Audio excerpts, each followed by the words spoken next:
order and welcome to this afternoon's evidence session into the Women and Equalities Select Committee's inquiry into reform of the Gender Recognition Act.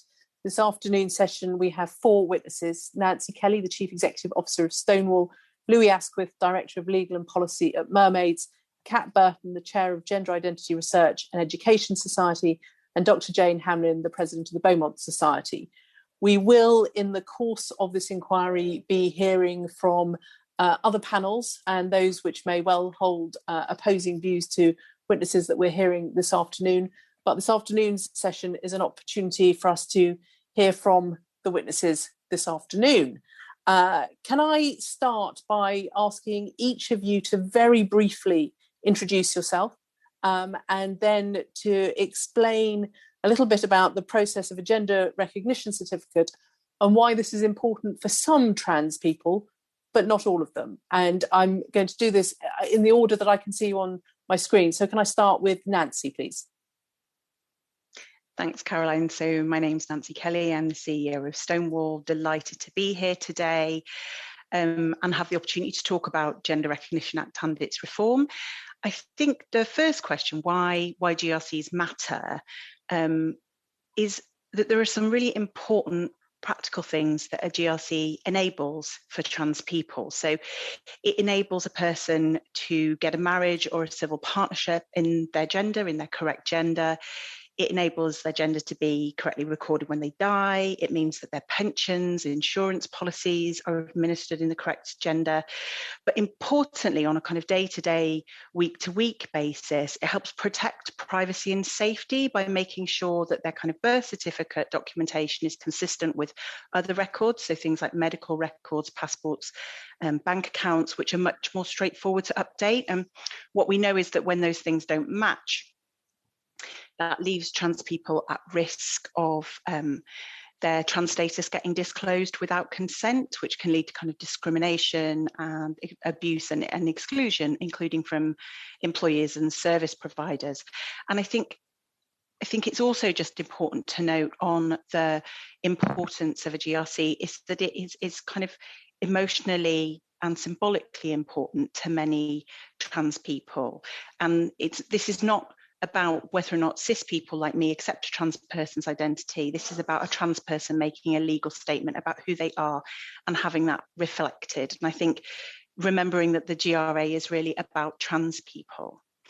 The big reasons why there's a disparity between the estimates of the general population of trans people in the UK and GRA are to do with a kind of range of factors. Some of that is to do with the fact that at the minute we have legislation that completely excludes non-binary people, which is approximately half of the trans population. So that explains quite a lot of the disparity. But also there are really, really significant problems with the GRA process itself, which I know we'll have a chance to talk about today. So although it was groundbreaking when it was brought in, it's a very intrusive, demeaning, bureaucratic process. And we know that puts a lot of trans people off.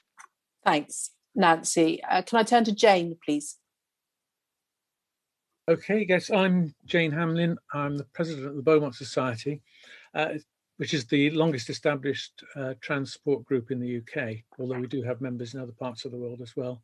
But we're basically based in the UK. My background is I was a primary school teacher and head teacher for many years, and finally a university lecturer. And it was while I was a university lecturer that I had the courage and the space to come out as my true gender, and found tremendous support among the students and staff there. Nancy sort of summed up a great deal about the GRC and why we're here. I mean, and I agree with everything she said. It does recognise officially my gender. It's not a very impressive document. I don't know if you can see that. It's but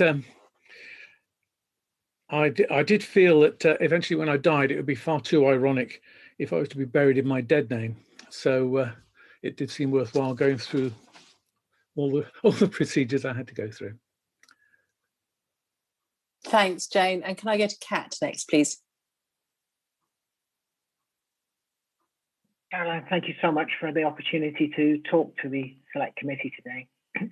I'm Kat Burton. I'm the chair of GIRES, the Gender Identity Research and Education Service.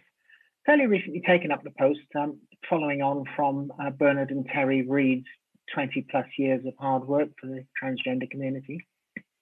I'm a transgender woman.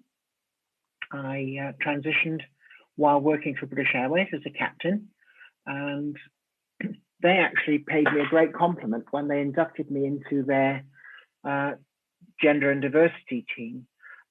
I assumed that they were asking me to join that team because I was trans and that they would want me to mentor people following along in my footsteps.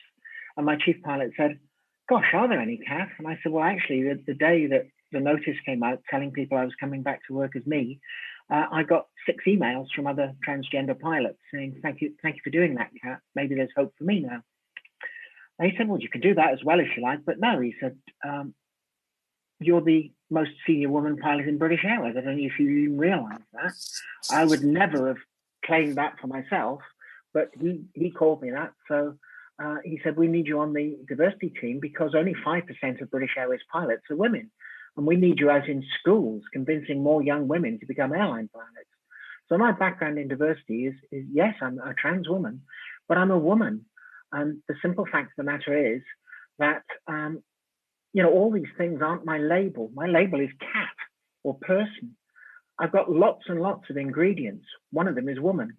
One of them is trans. And sometimes the trans ingredient floats to the top, like the chili in a mouthful of curry, but it's still a curry, not a chili. And I'm still a woman. I'm Kat. And the gender recognition certificate, which I did apply for, allows me to quite confidently claim that I will be buried as Kat. That is one of the more esoteric reasons to get a GRC. The only 2 practical purposes for a GRC are to change your birth certificate and also to change which actuarial table you come under for pensions, both state and private. So pension providers are able to ask to see your GRC so they know what date do we start accruing pension in the female table. Simple as that. All of the other ones follow on from the fact that we're able to change our birth certificate. And the process at the moment is not only time consuming, it's demeaning. And as Nancy said, we'll obviously have a lot of time this afternoon to talk to you about exactly why that is the case. You will indeed. Thanks very much, Kat. And finally, Louis, please. Thank you very much, and thank you for having Mermaids this afternoon. Very grateful for that. I'm Louis Asquith. Pronouns are they and them. I'm the Director of Legal and Policy at Mermaids. Mermaids is a registered charity that supports transgender, non-binary and gender variant young people up to their 20th birthday, as well as their family, whatever that means to the individual. We're currently supporting in excess of 6,500 individuals per annum, and I'll be speaking today within that context, speaking on behalf of the lived experience that we hear on the front line at the charity. In respect of legal gender recognition, and directly obviously focusing on those who are under 18, what I would say firsthand is that the answer is somewhat in the title, recognition. And the first step to equality is being recognised to exist. And for those who are under 18, certainly that on their birth certificate currently, with no opportunity to change it, is a nod towards an idea that they're not deemed to exist or not believed to exist. Now, we know that legal gender recognition is part of a tapestry of work that needs to happen to change the culture towards trans people generally, as well as obviously trans young people. But it is an important component. And to echo what Nancy referred to earlier, with that recognition brings a privacy. So we hear at Mermaids countless testimony around unfortunate, unwanted disclosure. So a typical scenario we hear is a young person in school being outed due to the, I suppose, information that's on the system. So it's an indirect product of what is on one's birth certificate, the information that then pushes through onto the system. So, and this can lead into other issues and problems. So a typical concern that we hear at Mermaids are young people being told to use facilities that make them uncomfortable. And some really harrowing accounts come from this. So I've heard firsthand young people who are stopping themselves from eating and drinking in a day to limit the chance of them having to need the toilet. I've heard of young people, unfortunately, wetting themselves at school because they're so scared about using facilities that they're being made to use. So legal gender recognition has an indirect impact on how young people are dealt with in everyday life. So in short, it's recognition and privacy, and I look forward to exploring that further with you this afternoon. Thank you very much. The first set of questions coming from Kim Johnson, please, Kim. Thank you, Chair, and good afternoon, panel. Evidence to our inquiry argues that the requirement for a diagnosis of gender dysphoria should remain to ensure that those applying for a certificate are doing so genuinely. So what concerns do you have regarding this requirement, and how would you respond to this argument? Can I start with Kat first, please? Absolutely, Kim. Thank you very much. I was literally just reaching for the raise hand button so that whoever you spoke to first, you definitely come to me sometime. So we often hear the argument that people without a medical diagnosis of gender dysphoria might use this to change their gender trivially and repeatedly. And there are plenty of ways that we can avoid that. It's paradoxical that some people will say, you know, I'm a woman today and I'm doing that so that I can use the bathroom, when nobody asks to see your birth certificate to see the bathroom, and that's the only real use for the GRA. The procedure that we envisaged, and with a nod to Mermaids, that this isn't a solution which will encompass the young people, and that definitely needs to be addressed. The solution that we envisaged was, we already need a collection of statutory declarations in order to obtain a GRA. We need to change our name, and a statutory declaration is very definitely the senior way to provide a paper trail of name change in the UK. We need a statutory declaration from a spouse, and again, we'll probably come back to that later this afternoon. We need a statutory declaration to say that we've changed our name, that our spouse is content to remain married, and we also need a statutory declaration that our intent is that this should be a permanent change. And it's that statutory declaration of permanent change that would prevent trivial use of a revised Gender Recognition Act. The penalty for making a false statutory declaration is very clear, it's perjury. And that's a custodial sentence if the judge deems it sufficiently serious perjury. So I don't think there's any issue with protecting the GRA process from triviality. However, can we just address that diagnosis of gender dysphoria? In point of fact, gender dysphoria is a self-diagnosed condition. That's all that the medical professionals, the ones that provide referee A certification, they're on the list that's approved as gender specialists. That's all they can truly do, is make sure that their patient doesn't have any underlying pathologies. Then they talk to their patient, and based on what the patient tells them, they will agree that the patient is suffering dysphoria. There is no test, no empirical test that they can provide to check that someone has gender dysphoria. It's simply what we tell them. It's a self-declaration to the medical professional that we are gender dysphoric, that we are the gender that we present as, that we live as. It doesn't provide any backup to that actual diagnosis. The second one is from our GP, and it doesn't have to be a gender specialist, and is literally just to list what treatments we've either sought or have actually undertaken. So neither of those two medical referees are actually able to certify that we're gender dysphoric. They're able to certify that we are euthymic. In other words, we're not bipolar or something like that. We're not suffering from a condition which may cause us to present as simply unhappy and looking for any old solution. But provided we're euthymic, they rely on us for that diagnosis. So their position, you know, it's fine in terms of a medical treatment, but it doesn't belong in what is fundamentally a legal process.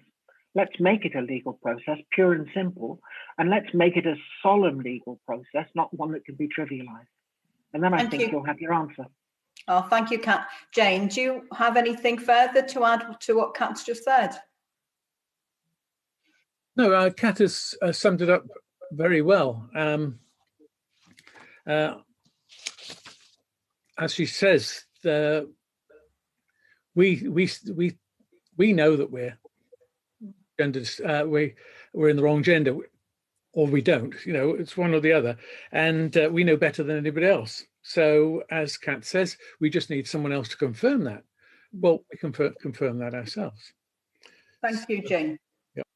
Nancy or Louis, do you have anything else? Go on, Nancy. Thank you. It's always me gobbing off, sorry. So I guess we think there's two major problems with the requirement for a diagnosis, picking up on what Jane and Kat were saying. The first is that it reinforces the false belief that being trans is a mental illness. So the World Health Organization has formally removed the diagnosis of gender dysphoria from the International Classification of Diseases, so that it's covered in a section on sexual health settings now and described as gender incongruence. So we're kind of requiring a diagnosis that actually an international best practice according to World Professional Association for Transgender Health, but also the WHO doesn't exist and shouldn't exist. And the other thing is just very, very practical. So to fulfill the requirement of having that diagnosis, an applicant has to show that diagnosis has come from a registered medical practitioner or a registered psychologist. Our understanding is there's only 96 of those in the UK at the minute. So you either have to navigate this very, very long waiting list to see someone on the NHS, which is years in some cases, or you have to pay. And that's an example of one of the ways in which kind of chronic underinvestment in the system kind of bottlenecks and harms trans people in all ways. But obviously I agree with what Kat and Jane have said about this is a legal process of self-declaration and we shouldn't really be medicalising it in this way. Thanks, Nancy. Louis, do you have anything further you'd like to add? Thank you. I'd just add that we feel at Mermaids very strongly that the system needs to be demedicalised, that we need to move away from pathologising trans individuals. And just to add to what my colleagues have been saying, I think we need to be alive to the fact that the current system requires one to experience a distress in order to be legally recognised. And when you acknowledge that, it's quite remarkable. We require someone to feel an anxiety and a persistent and consistent distress in order to be able to change their legal gender. And when you really acknowledge and take that in, you really understand the human impact of what is being asked. Not everybody experiences dysphoria in a way that is required or in a way that satisfies the diagnosis criteria. We say that's okay. We say that the right to self-determination should prevail over a diagnosis in this instance, and a demedicalised process is one that, as I say, should prevail over any other. Thank you. Thanks, Louis. Moving on to my next question. Nancy, the GRA consultation responses recognise that discrimination towards trans and non-binary people was exacerbated in Black and minority ethnic communities and some religious communities due to cultural differences, therefore limiting their opportunities to obtain a certificate. Can you tell us how your organisation works with Black, trans and non-binary people? And what recommendations should give to government policy to make gender recognition procedures intersectional and accessible? So the first one to you, Nancy. I'll do my best, but I think it's a really important and complicated question. So we'd love to kind of revert back to the committee with more thoughts on this. Mm-hmm. I think the first and most obvious thing to say that is that by demedicalising the process and simplifying the process and reducing barriers for all applicants to the GRC, you are reducing barriers for applicants for GRCs that may find it most difficult to access. And I think that also there's a really important issue here about the national conversation around both gender recognition and trans people generally, that we live in a society where the way in which kind of trans people as a whole are talked about is very negative, particularly in the press, all too often by kind of politicians and other public figures. And again, reducing the stigma that's associated with all applicants to for a gender recognition certificate is really something that will be enormously helpful for people that kind of also experience marginalisation on the basis of faith or race.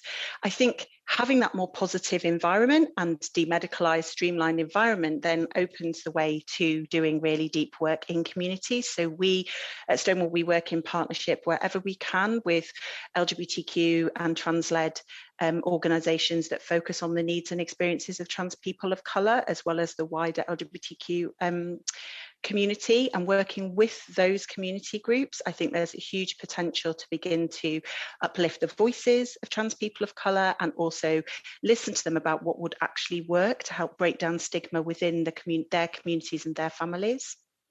Thanks, Nancy. And maybe Louis, in terms of mermaids, how would you approach it?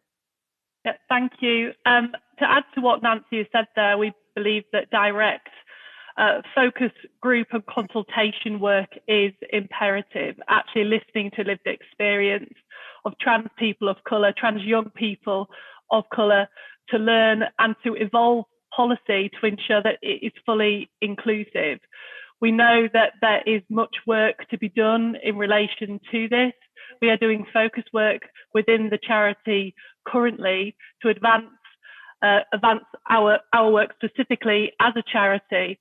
But this is a problem and an issue that needs to be an inter-organisational piece of work. It's one that everybody needs to be alive to, and everybody needs to be working together to illuminate the issue and to illuminate the hurdles that we may not be aware of or privy to. It's about taking on responsibility as an organisation to become privy and aware of those hurdles and to make sure that we provide a platform to ensure that we can break those down. Thank you, Louis. Kat and Jane, do you have anything to contribute to this question? Not a great deal personally. GIAS has some focuses which we are working on for the coming year, and intersectionality is very, very much at the forefront of our thoughts at the moment. Personally, I'm the chair of Race Equality First, which is the charity that's the remnant of the old Race Equality Council for South East Wales. That's a Cardiff-based charity. And I also work an awful lot with diversity role models. And in that particular role, I go into schools all over the UK to talk to young people about what it means to be transgender and why bullying of colleagues is not a good idea. And a lot of the schools that I've been to have been in deprived areas of East London, which have got a large minority ethnic complement of pupils. And there are some very particular needs for that community, which come along the lines of, how do you explain that my imam tells me that being transgender is a sin?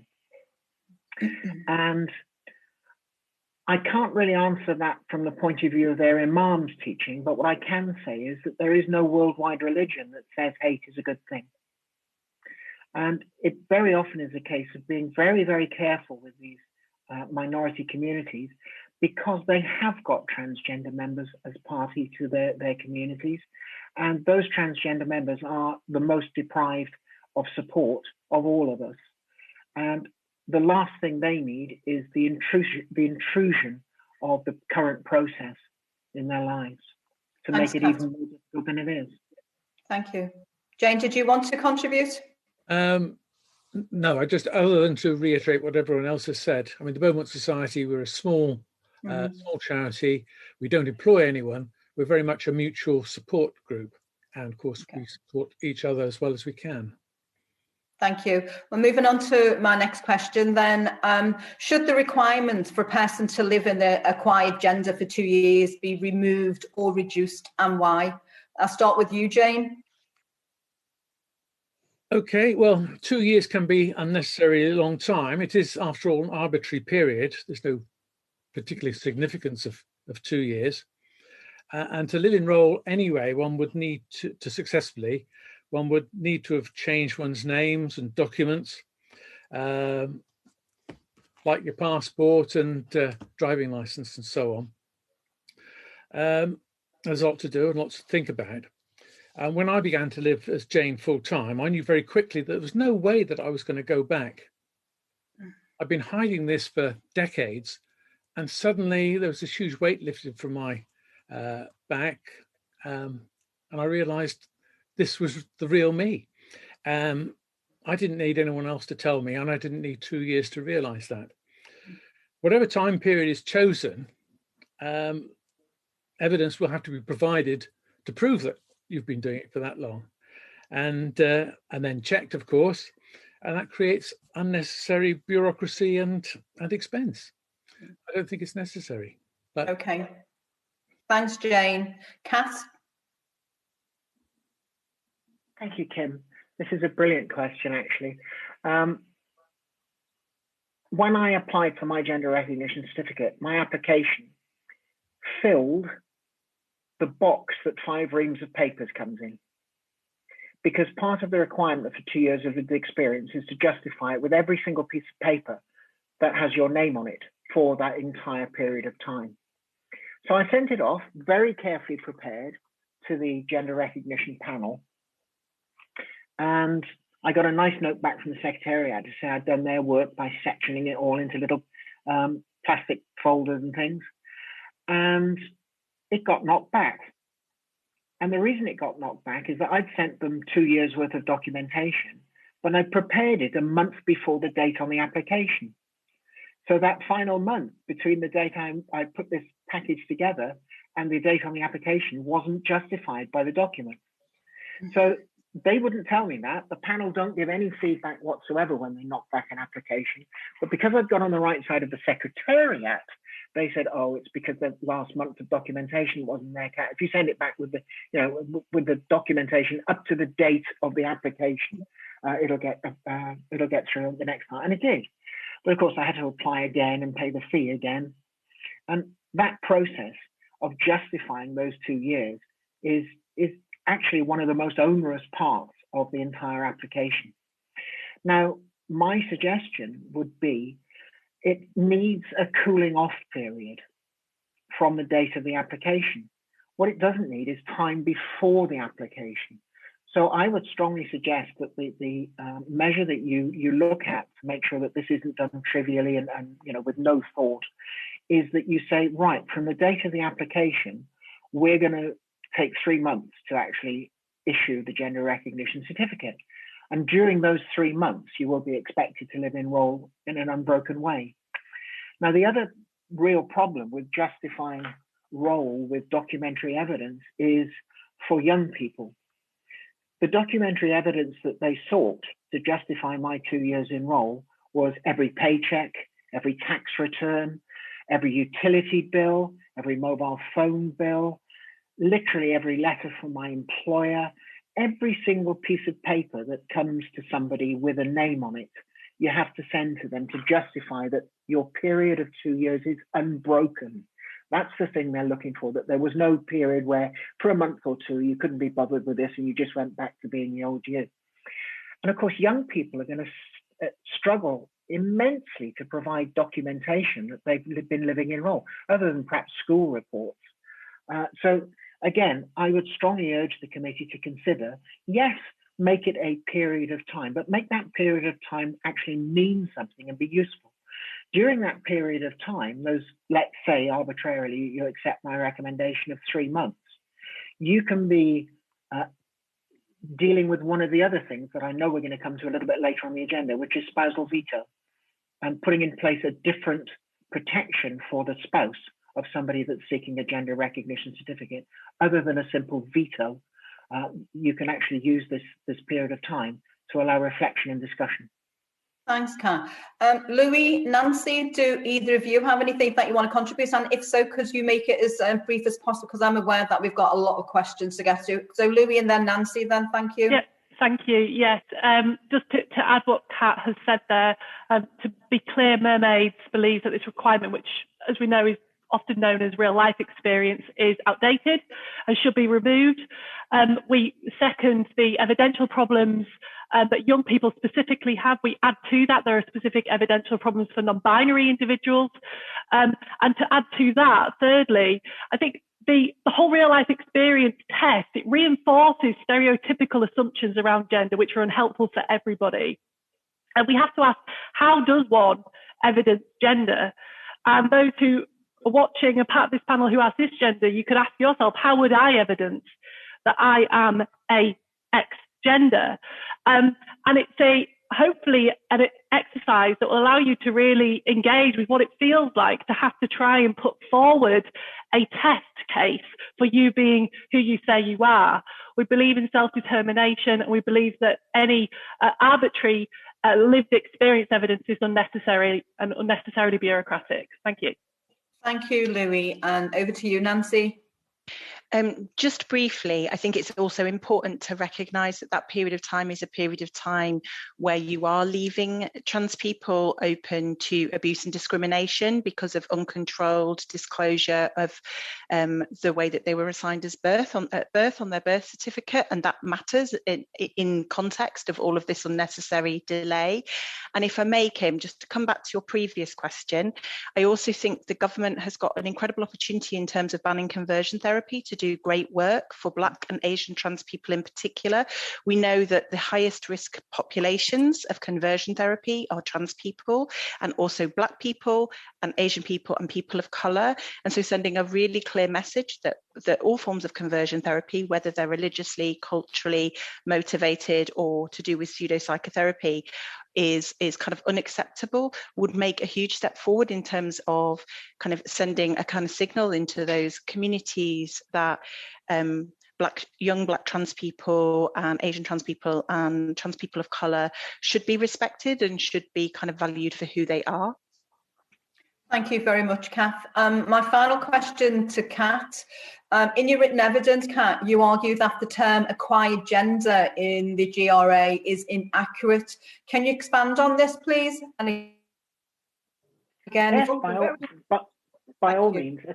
Acquired gender is certainly not the language that, as far as I know, any of our organisations currently recommend. Acquired gender assumes that you were not that gender before you acquired it, that there is a change of gender. And in point of fact, that's all there is for most trans people, is a realization of gender. I've always been Kat. I didn't always present as Kat. I didn't always know I was Kat. But that doesn't alter the fact that I always was Kat. When I was 14, I dabbled with a young school friend, and the two of us dressed as girls.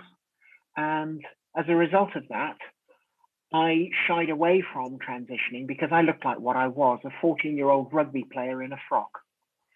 And I put it away in a little tin box at the back of my brain marked, "Do not open this box under any circumstances." And it stayed locked until my 50s. And then something, what it was is irrelevant. It was a trivial thing. Opened the box. And I realized that you actually only live once, and you've got to be the best person you can possibly be. And virtually as soon as the box was opened, I realized that most of my life had been camouflage. I wore a beard for most of my adult life. I became an airline pilot, and there was nothing more camouflaging than doing that job back in the 70s. If I'd been presenting as the real me back in the 70s, I wouldn't have got my job. I wouldn't have had my fabulous career. But the simple fact of the matter is I've always been me. I just didn't always know it.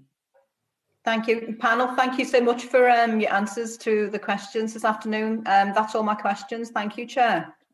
Thanks, Kim. Can we turn to Ben Bradley now, please? Thank you, Chair. Hello, everybody. I've got three questions for you. The first one, somebody touched, I forget whether it was Jane or Kat, but I'll come to whichever one of you it was first. Touched earlier on spousal consent.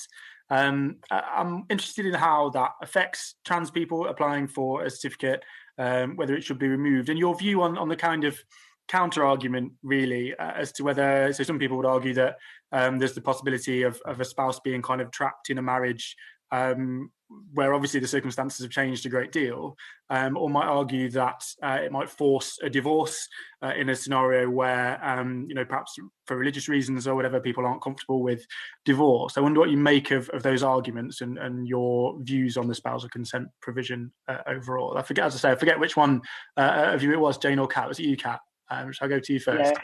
Yeah, it was me. Yes, spousal consent. I find spousal consent particularly offensive. It has the potential to hold the trans person hostage. And I don't think anybody particularly wants that situation. I do, however, strongly support the idea of a requirement for a conversation between two adults, whether that be under legal supervision or other. I think there is great argument for honest and fair treatment of the spouse of a trans person who does not wish to remain married. Obviously, the ideal solution is that both people can resolve their differences and remain married. But if that's impossible, the current solution is that that person withholds spousal consent, and that can go on indefinitely. If the person does not wish to give consent, then they are eligible, currently not for a divorce, but for an annulment. And that, in legal terms, and I'm sorry if I'm teaching you to suck eggs here, Ben, simply means that it is as if the marriage had never taken place. And I don't know of any religious or moral objections to a marriage being annulled. Even Henry VIII had his first marriage annulled rather than a divorce. The simple fact of the matter is, no, I'm not saying that somebody has to remain locked into a marriage unless they wish to give consent. What I'm saying is the consent at the moment is hostage taking. There should be a mechanism for everybody to resolve it in an amicable way. And there should also be very firmly a time limit on how long that spouse can obstruct the issue of a gender recognition certificate. At the moment, the mechanism is without spousal consent, you get an interim gender recognition certificate, and that does precisely nothing. It literally is a placeholder until such time as the differences are resolved, either by annulment or by somebody coming up with consent at a later date. So yeah, I'm not trying to say that that the trans person is the only person here who's important. What I'm saying is both parties are important. They need to treat it like a pair of adults and talk about it, even if that is under legal pressure to do so. But that's where my 3 months comes from in the original argument. And you may wish to say, well, actually 3 months isn't long enough. And I won't argue with you on that. The simple fact of the matter is that after the application, there should be time to discuss this problem, but there should never be a case where it can be blocked for longer than a non-notional period, whether that be 3 months, 6 months, a sensible and justifiable period of delay after the application. Thank you, that's helpful. Jane, can I come to you next? Yeah, I mean, I think so. I don't believe that any individual should have autonomy. Sorry, all individuals should have autonomy over their own lives. Someone else shouldn't be able to shackle them in this sort of way. I think the spousal veto is more likely to cause friction than that are probably already under severe strain. I agree with Kat that there needs to be mechanisms so that people can talk this through in a positive and constructive way. And in fact, what is lacking from the system seems to be, I mean, we're not talking probably GRA here, but that there should be counselling support available for the spouse and the family to help them understand why someone wants to transition. In our experience, there is no such support services. Our GP was able to organise some counselling for my wife, but it's not a standard procedure. It's just another bureaucratic complication that adds to the cost of the process. My own wife found the declaration process unnecessary and intrusive, but agreed to make it because she wanted to support me. We were in this together, and fortunately, my application for the GRC coincided with us updating our wills, and we were able to, the solicitor threw in sort of free spousal declaration and my declaration as part of the deal. But he was very happy. I think it was the first one he had done. Very happy to do mine, but he felt a bit embarrassed that he had to go through the same procedure for my wife. He thought it was unnecessary as well, and I guess she obviously did too. But as I say, he was very happy to do it because she wanted it to be a successful. Thank you, Jane. Nancy, Louis, come to you too. Go, Nancy. So really support everything that both Kat and Jane have said. There's a few things maybe to add. So the original reason or the rationale behind spousal veto was in part to do with homophobia. It was a kind of relic of pre-equal marriage times that was based on the assumption that finding yourself in a woman married to another woman without meaning to was like always an undesirable outcome. So when equal marriage was introduced in Scotland, they removed spousal consent at the same time for that reason. I just think it's important to have that context. In terms of some of the concerns that I know are often raised about spousal consent, I think for people who no longer wish to be in a marriage, the obvious answer is to seek a divorce for whatever reason, including this. And I don't mean to trivialise divorce. I've been married to my wife very happily for 14 years, but that is the obvious solution.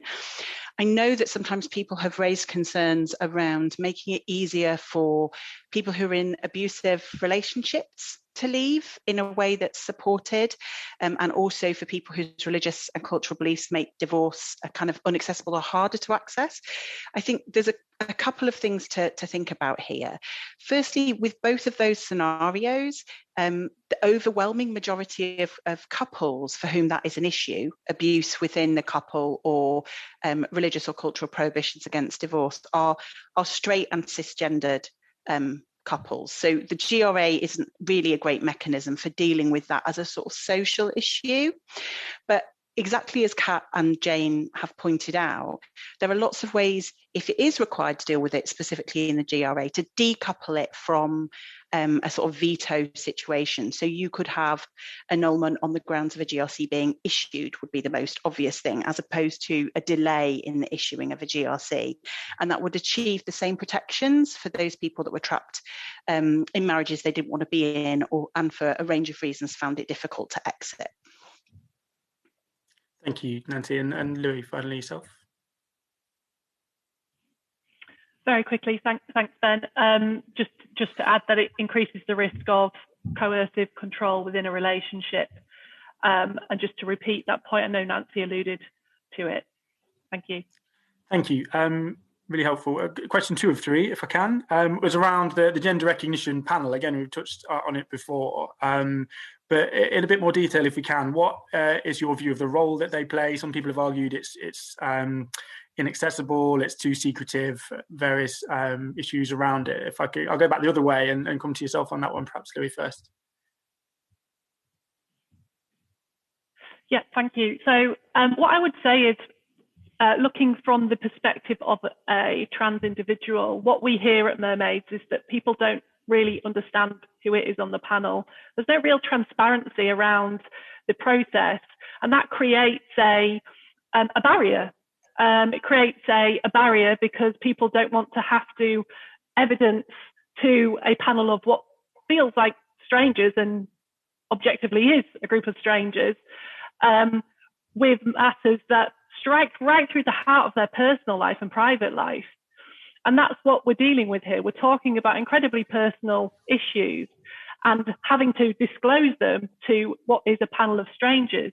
So there's a huge issue around transparency. And of course, a product of that is not knowing whether to trust or not understanding what it is that you're having to subject yourself to. And we hear at Mermaids that that's a huge anxiety within the process. Thank you, Nancy. I'm just going to say a couple of things briefly, because I think Jane and Kat's testimony on this is really kind of the most important in a sense. I think that one of the things that Kat's alluded to is really important, that you don't know why you get rejected when you get rejected. because it's just this, it's a complete black box. You put an input in and then an answer comes out and you don't know why. And I think that that's really important. And the other thing that I just wanted to flag, which perhaps will get expanded later, is I think there's a real issue with the way in which this kind of very untransparent panel has experienced scope creep or involves scope creep. So if you think about one of the things that's at the heart of how intrusive and difficult and off-putting this process is the level of detail that the panel requires in medical reports. Now, those things aren't required on the face of the Act, but the panel works in a way that is dealing with these incredibly intrusive medical reporting processes. So it's simultaneously asking you the most personal things for no good reason and totally unaccountable to you as an individual. Thank you, Nancy. And I'll come to you, Jane. Well, I'm sure these are the people on the panel are worthy people who want to do their best for those who make applications. But as people have said, we've no idea who they are, what their qualifications are, and how, as Kat has been saying, why my application was approved, hers wasn't first time. I didn't, like Kat, I didn't find it easy to collect all the necessary evidence that I needed. I've got a gender neutral title. When I changed my name, I didn't change my initials. And so finding the utility bills, and also, of course, my wife pays half the utility bills anyway.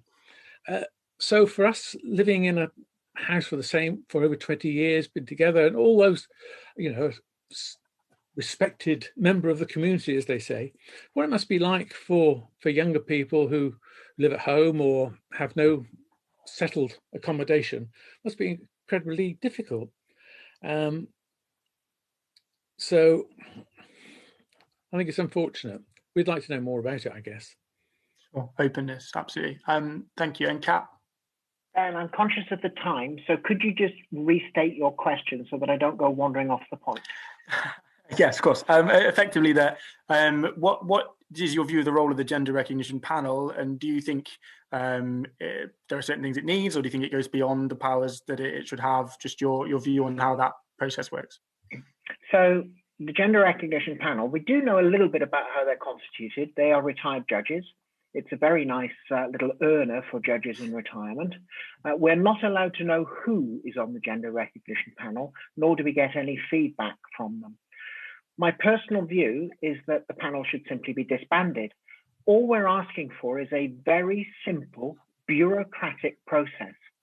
And that should be no more. And in fact, moving online as it has would make a simple bureaucratic process ideal.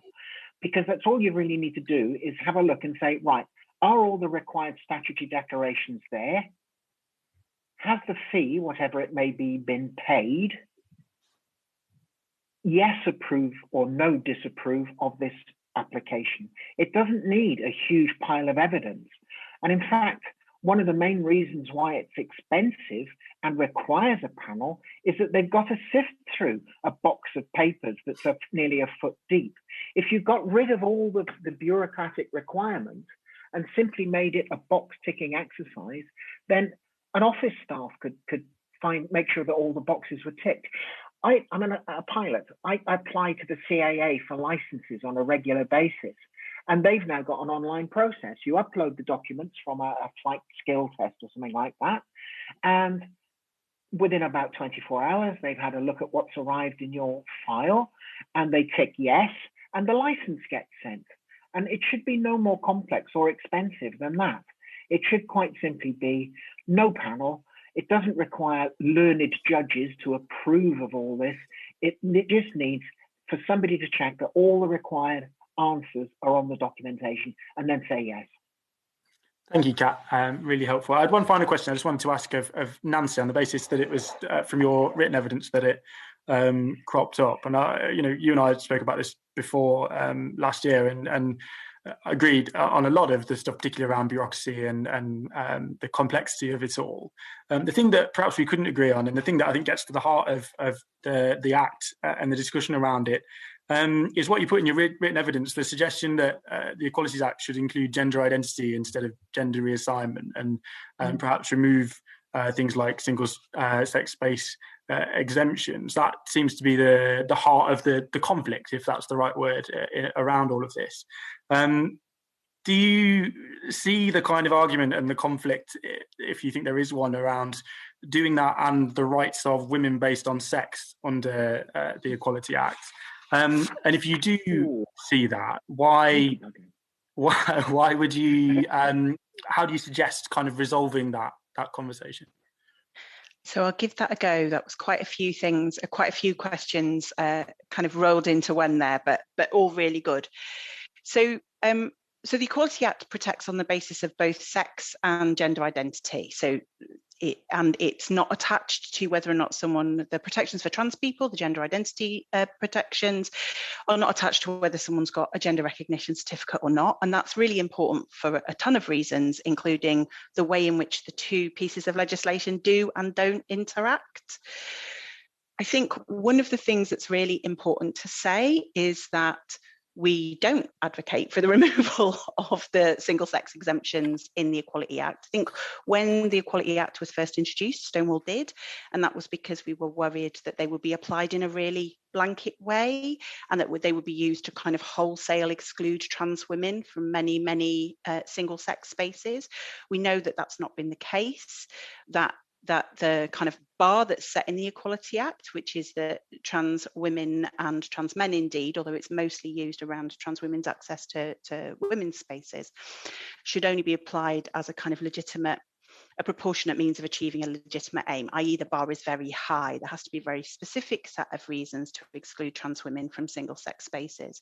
And although we dearly wish no single-sex spaces wished to exclude trans women or trans men or non-binary people, we also recognise for the minority of spaces that want to, it's probably not a particularly safe service for those trans people to access, right?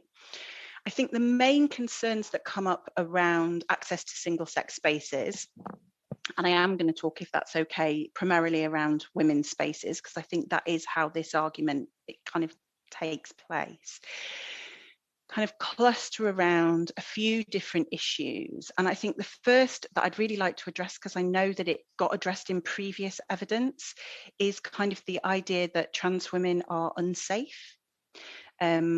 And therefore it is unsafe for trans women to be in, for instance, a domestic abuse setting or kind of in any other sort of single sex setting. And there is no evidence of this. And I know that previous witnesses have pointed to a very specific study around offending and trans people. And if I can, I'd really like to just address what is in that Swedish study, because it does not say what it was represented as saying, and indeed the author publicly many times, Jenny has publicly many times explained that is not what the study says. So what that one study says that tends to be relied on when people say trans women are not safe, it looks at two cohorts of trans people. So one is an older cohort, people who transitioned between 1973 and 1989, and the other is a kind of younger cohort, people who transitioned between 1989 and 2003. And in that first cohort, the people who transitioned quite a long time ago, it finds similar levels of criminal convictions, all types of convictions, so not specifically sex crimes or any of the things that it's sometimes represented as saying, found similar levels of convictions for trans women and cis men. But in the younger group, so everybody who transitioned after 1989, which is quite a long time ago, that isn't the case. So trans women don't have higher levels of criminal convictions in that cohort since 1989. And what the author themselves says is that their assumption is that as trans people have become more socially accepted, more able to have employment in mainstream settings, they've not been pushed into kind of subsistence and kind of low-level criminal activity because of poverty and marginalisation, and that the elevated rates of criminal convictions are most likely attributable to that. So it's really important to say that there is no evidence that trans women represent any kind of real world safety risk to cis women. I think the other thing that sometimes gets talked about is the idea that this somehow takes resources away from cis women like me, and particularly in the violence against women and girls sector. So again, I think what's really important here is firstly to remember that this is a tiny population and a grossly underfunded sector. So this month, government announced 19 million investment into the violence against women and girls sector. It is incredibly welcome. It is nowhere near enough. So the estimate is that around 393 million is needed for refuges and other life-saving services. And I think what's really disappointing is publicly and sometimes in the media, trans people and trans women specifically get blamed for this, including by institutions that are not really interested in violence against women and girls. And it is this pitting of one vulnerable group of women against another vulnerable group of women. We're really sidestepping all of those important things about the government stripping back funding, or there not being enough funding in a context of austerity for violence against women and girls services. And I think for us, we're really keen to kind of focus on the fact that there are a great many violence against women and girls services that are explicitly trans inclusive, a vast majority that are trans inclusive by default and just get on with it, and a minority for whom that's kind of deeply inimical. But we know that being trans inclusive in those services can work really well. And I think our perspective is kind of how can we support more services to work in that way? Sorry, that was a bit of a long answer. No, thank you. And thanks particularly for clarifying what I'd read was obviously older evidence as opposed to what you advocate as change. Kat, I can see you've got your hand up. Yeah, I mean, two very quick points. Firstly, sorry for my little expletive against you a little earlier on. No problem. I hadn't muted myself in time. But it was because this is obviously not within the scope of this discussion. It's a completely separate Act of Parliament. It's the EA 2010, not the GRA 2004.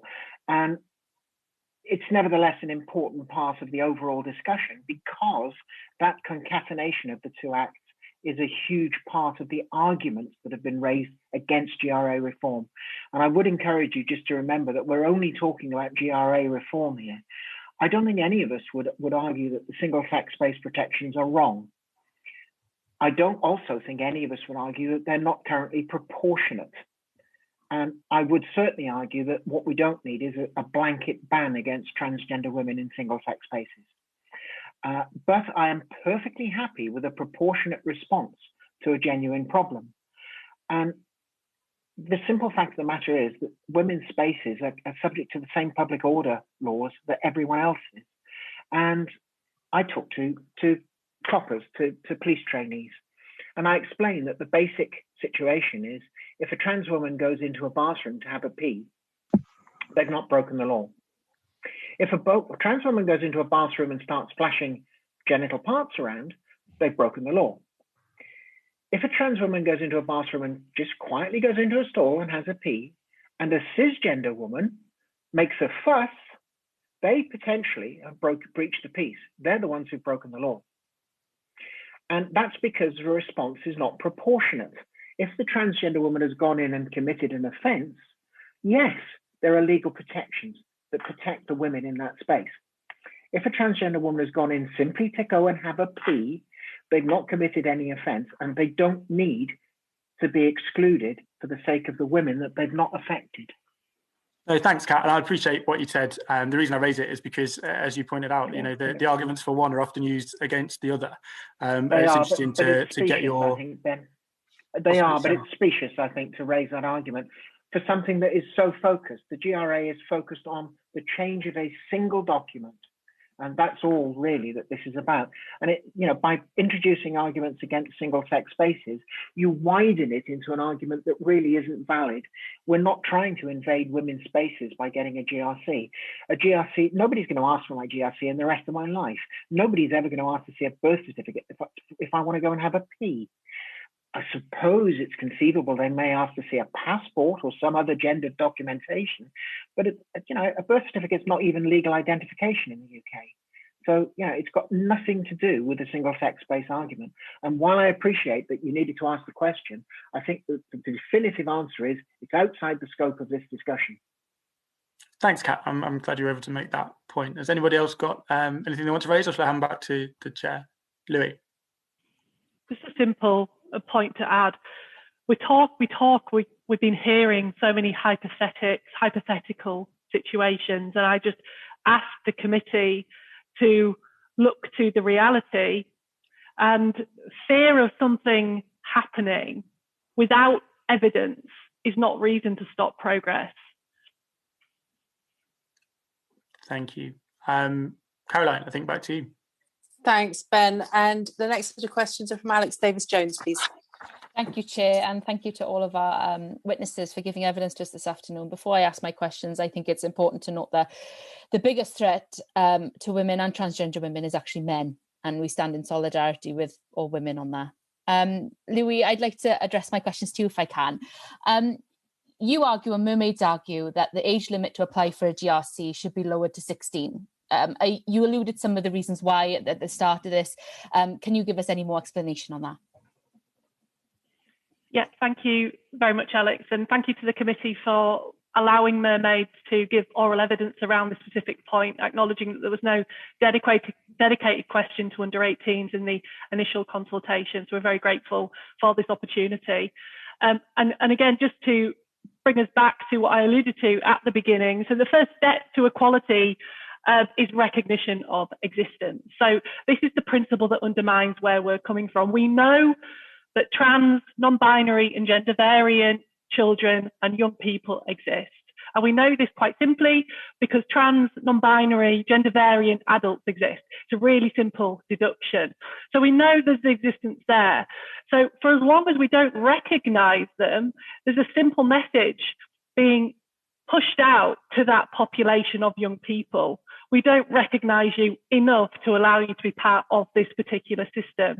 And I must emphasise that young people are seeing this, they are hearing this, and it is having an impact. We do believe that those who are under 18 should also have access to legal gender recognition.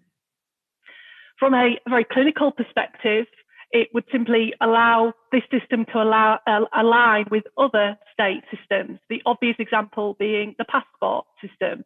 If a trans young binary individual wishes to change their gender marker, then there is the opportunity for them to do that. So this is a system currently incompatible with other state systems. And I think, again, the real indirect impact of the current system not acknowledging young people really has an impact that strikes to the heart of the well-being of young trans, non-binary and gender variant people. It has an impact on their everyday because simply it increases the risk of young people being outed unwantingly in their everyday life, in school settings, in healthcare settings, just in general social settings. And what this does is it exposes an individual to a risk of harm, a risk of harassment, a risk of discrimination that we simply shouldn't be allowing for in wider society. I have to say unequivocally that we're dealing with a population of young people in this country completely differently to any other population of young people. And we need to be recognising that the constant within the context of legal gender recognition, the constant or the continuation of not acknowledging this population of young people is simply being interpreted as I'm not seen, I'm not respected, and that trickles out into wider society. We have schools, people in schools not knowing what they should be doing with their trans pupils, for example, so they don't know what they're allowed to do even. So this is having a real life impact, and it's about the state pushing out a message, if nothing else, that we see young trans people, we know that they exist, and we are going to afford them the dignity and the respect to be acknowledged and acknowledged legally. So I don't know whether you want me to go on to what the proposed system looks like, and I could go on for a long time about this. I'll leave it there for now. No, thank you. It's great to hear your evidence here today. Some of the evidence that we have had in as part of the inquiry has argued against lowering the age limit because young people are still in the process of developing and they may not understand some of the long-term implications of transitioning. How do you respond to these arguments? Thank you for raising this, Alex. First, I'd say that transition is an incredibly individual and personal experience. There's no one way to homogenise what transition looks like for any young person. The principle that we need to be working with as a country is care, kindness, and listening. We need to be providing systems that allow an individual, a young person, to explore their gender identity in a comfortable way without expectation. We need to be providing this environment so that a young person feels confident in themselves to go on into life and thrive, hopefully, and give back to society as any other person would want to. In respect of the conversation around what is often deemed regret, which is what the question is alluding to, it's, I think, here important to acknowledge that any system should allow for an individual to change their gender marker in a smooth way. We need to acknowledge that, and it's nothing to be scared of, that some people do detransition, some people retransition, some people have non-linear experiences of gender, myself included. And we should be providing a system that allows for that is inclusive of those experiences. And that in itself would answer most of the issues that come up. It's about caring for each young person. It's about listening to each young person, respecting each individual journey, and providing a system that doesn't make any journey wrong, it doesn't make any journey difficult, and it makes every journey accessible and legal recognition accessible, obviously within the context of this conversation. Yeah, absolutely. Thank you. I've been doing some work with Rose Trust on the importance of inclusive language in healthcare, particularly when it comes to trans men and ensuring that they get access to what they need. How well currently are under 18s who want to transition supported by the government and the NHS? And what can we be doing more to support trans children? Thank you for raising this issue, Alex. We hear every single day at Mermaid the anxiety and distress that's being produced through unfortunately, a delayed and untimely healthcare system. We are, first, I would like to say very clearly that we recognise and are very grateful for the hard work of NHS workers, not only within the pathways that focus on trans healthcare, but outside of that, and certainly reflecting on the past 12 months. We want to recognise that. However, the current system is simply not providing trans people with the support that they need in a timely and accessible way. And we are seeing the real human impact of that every single day. I speak directly with parents who are, it's difficult to vocabularize what we hear, in all honesty, Alex, because you can imagine, obviously, the love of a parent to a child, the reality of a young person not getting the support they need in a timely way. Where does someone go? And this is the question that is being asked. So in a broader answer to your question, there is not enough. There's not enough resource. And we can see that because of the waiting times that have already been alluded to this session. And we can see that because of the personal testimony that is coming through. And one huge message I want to give and plea, I suppose, to the committee members here today is there are so many trans, non-binary and gender diverse young people who are subject to the current healthcare system that want to talk and want to talk to people like yourselves. And if you're interested in speaking to young people directly, please do reach out. I want to say that. But generally, we need to, in relation to healthcare, our personal opinion is that we need to look more to primary healthcare, looking to GP access, decentralising the process, or diversifying, whichever way you want to put it, diversifying healthcare to allow for more timely, accessible support. Making the really important point that not every young person requires medical intervention. And I want to make this point really clearly because the dialogue that's out in wider society right now would lead any reasonable individual to think that every young person goes on to require medical intervention.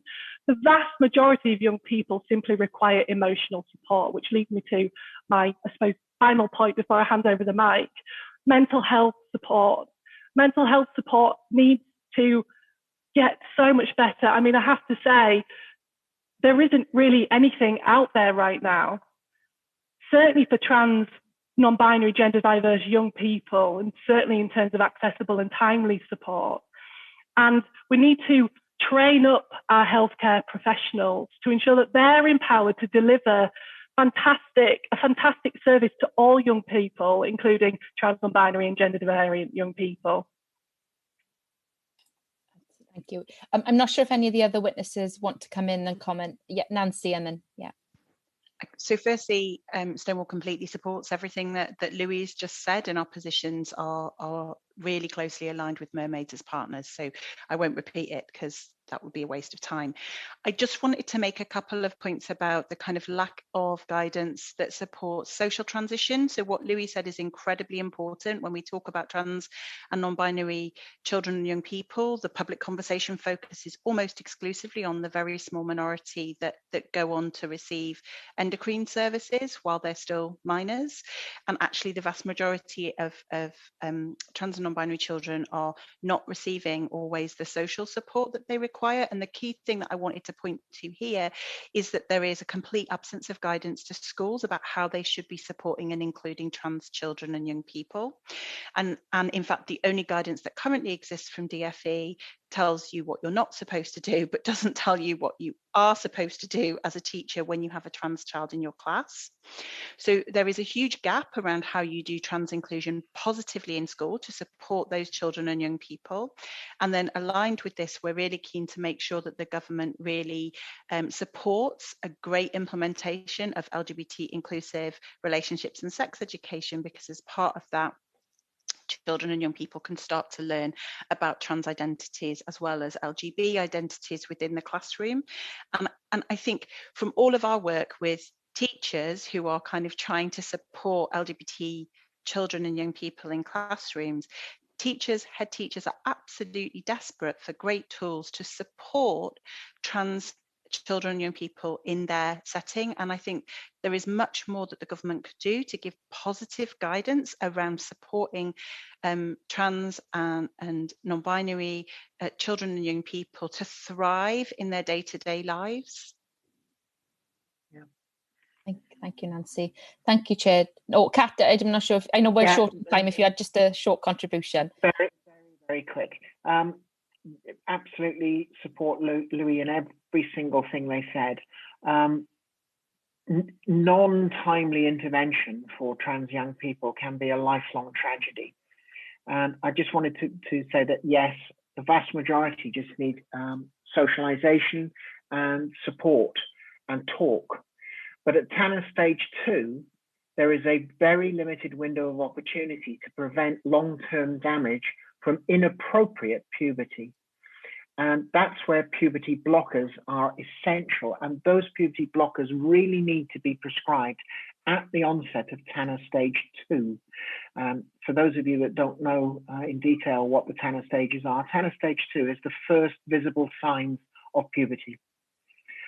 So if you don't intervene then, the young person very quickly moves on to later TANF stages. And particularly for a young woman who's suddenly getting a flood of testosterone, some of those changes are very, very difficult to correct in later life.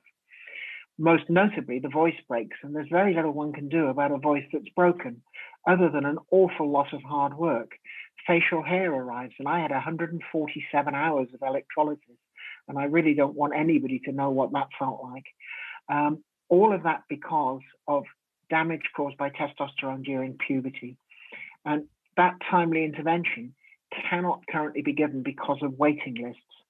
So I hope later on in the session, we're going to get the opportunity to talk about medical pathways in much more detail, because there are better ways for it to be done than simply having a single clinic with a huge waiting list.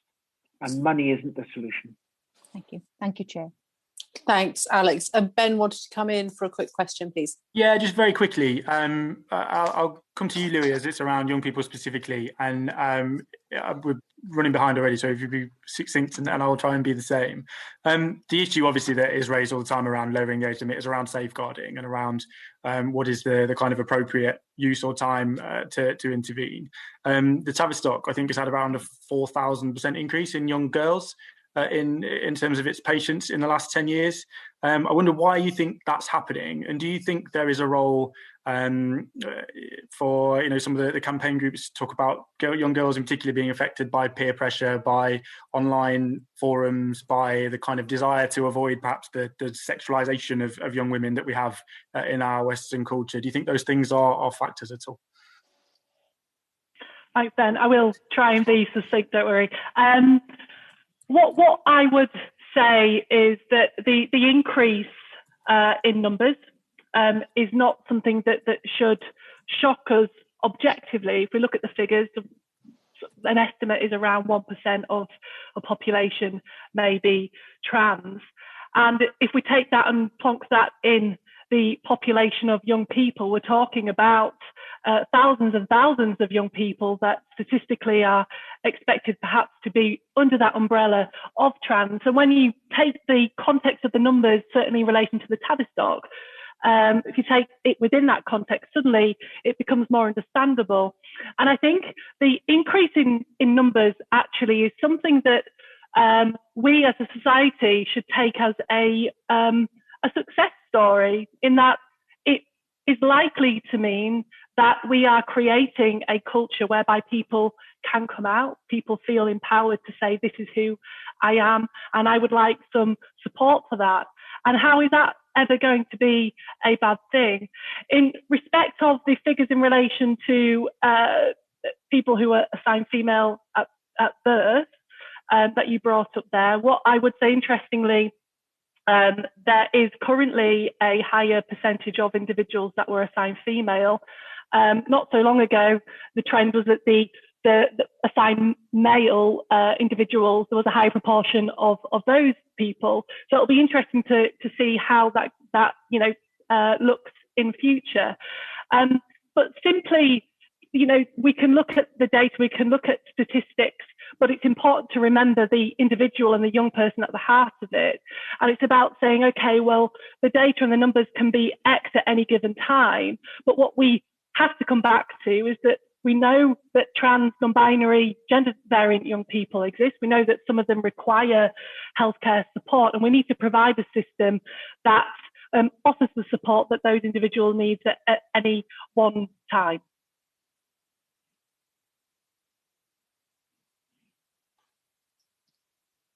You were muted, Ben. Are you content with just saying thank you and back to you, Chair. Thanks, Ben. And now it's Kate Osborne, please. Thank you, Chair, and hi to all the panel. Thank you so much for your evidence so far. It's really, really helpful. I'm going to be focusing on the government's response to the GRA consultation, and my questions, I think all of them are to all of you. So first of all, do you think the government asked the right questions during the consultation? And if not, what would you have liked them to have included? And if I can maybe start with Nancy, if that's okay, Nancy. I'll try and be uncharacteristically brief. We think that broadly the government did ask the right questions. We think it should have focused also on non-binary inclusion, as I've indicated, and on minors.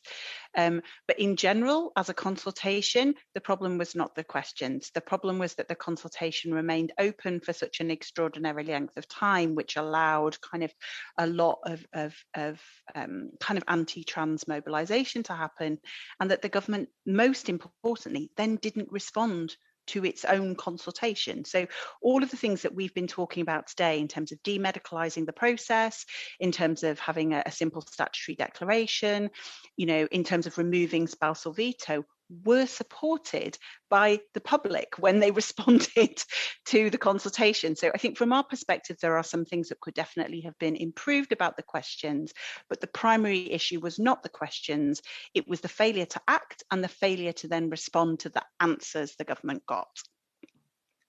Thank you, Nancy. Kat, do you want to come in next? By all means, but I'm literally just going to say, refer to Nancy's answer. Okay, that's absolutely brilliant. As we're short on time, I'll move swiftly on and ask Jane if you have anything to add. No, they've said it all, yeah. Okay, excellent. And Louis, did you want to come in at all? Nothing to add. Thank you, Kate.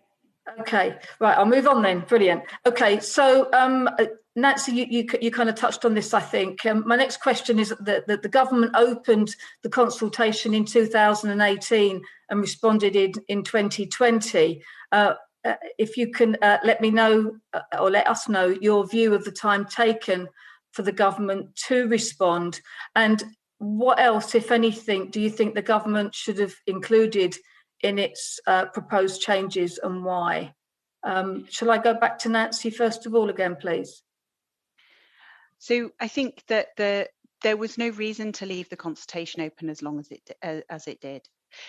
In doing so, there was a lot of kind of really frenetic anti-trans organising. There was a flourishing within our media, which is famous around the world now for being transphobic, which is incredibly sad, of really persistent anti-trans narratives that then made it incredibly difficult to act on the results of the consultation.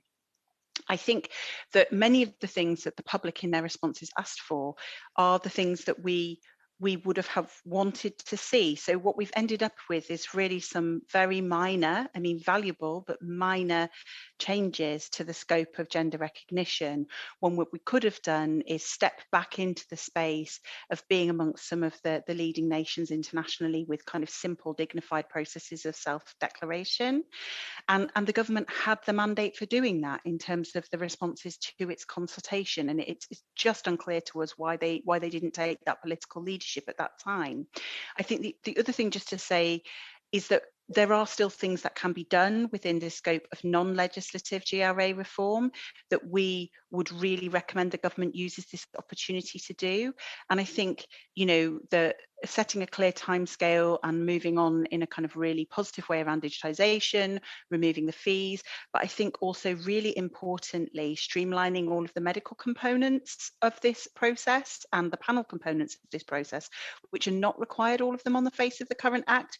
So I think what we would see as an enormous shame if the government firstly ignored the responses to its own consultation and then proceeded to not take all of the opportunities it can take without legislation to make this process more appropriate, more dignified and more supportive of trans communities.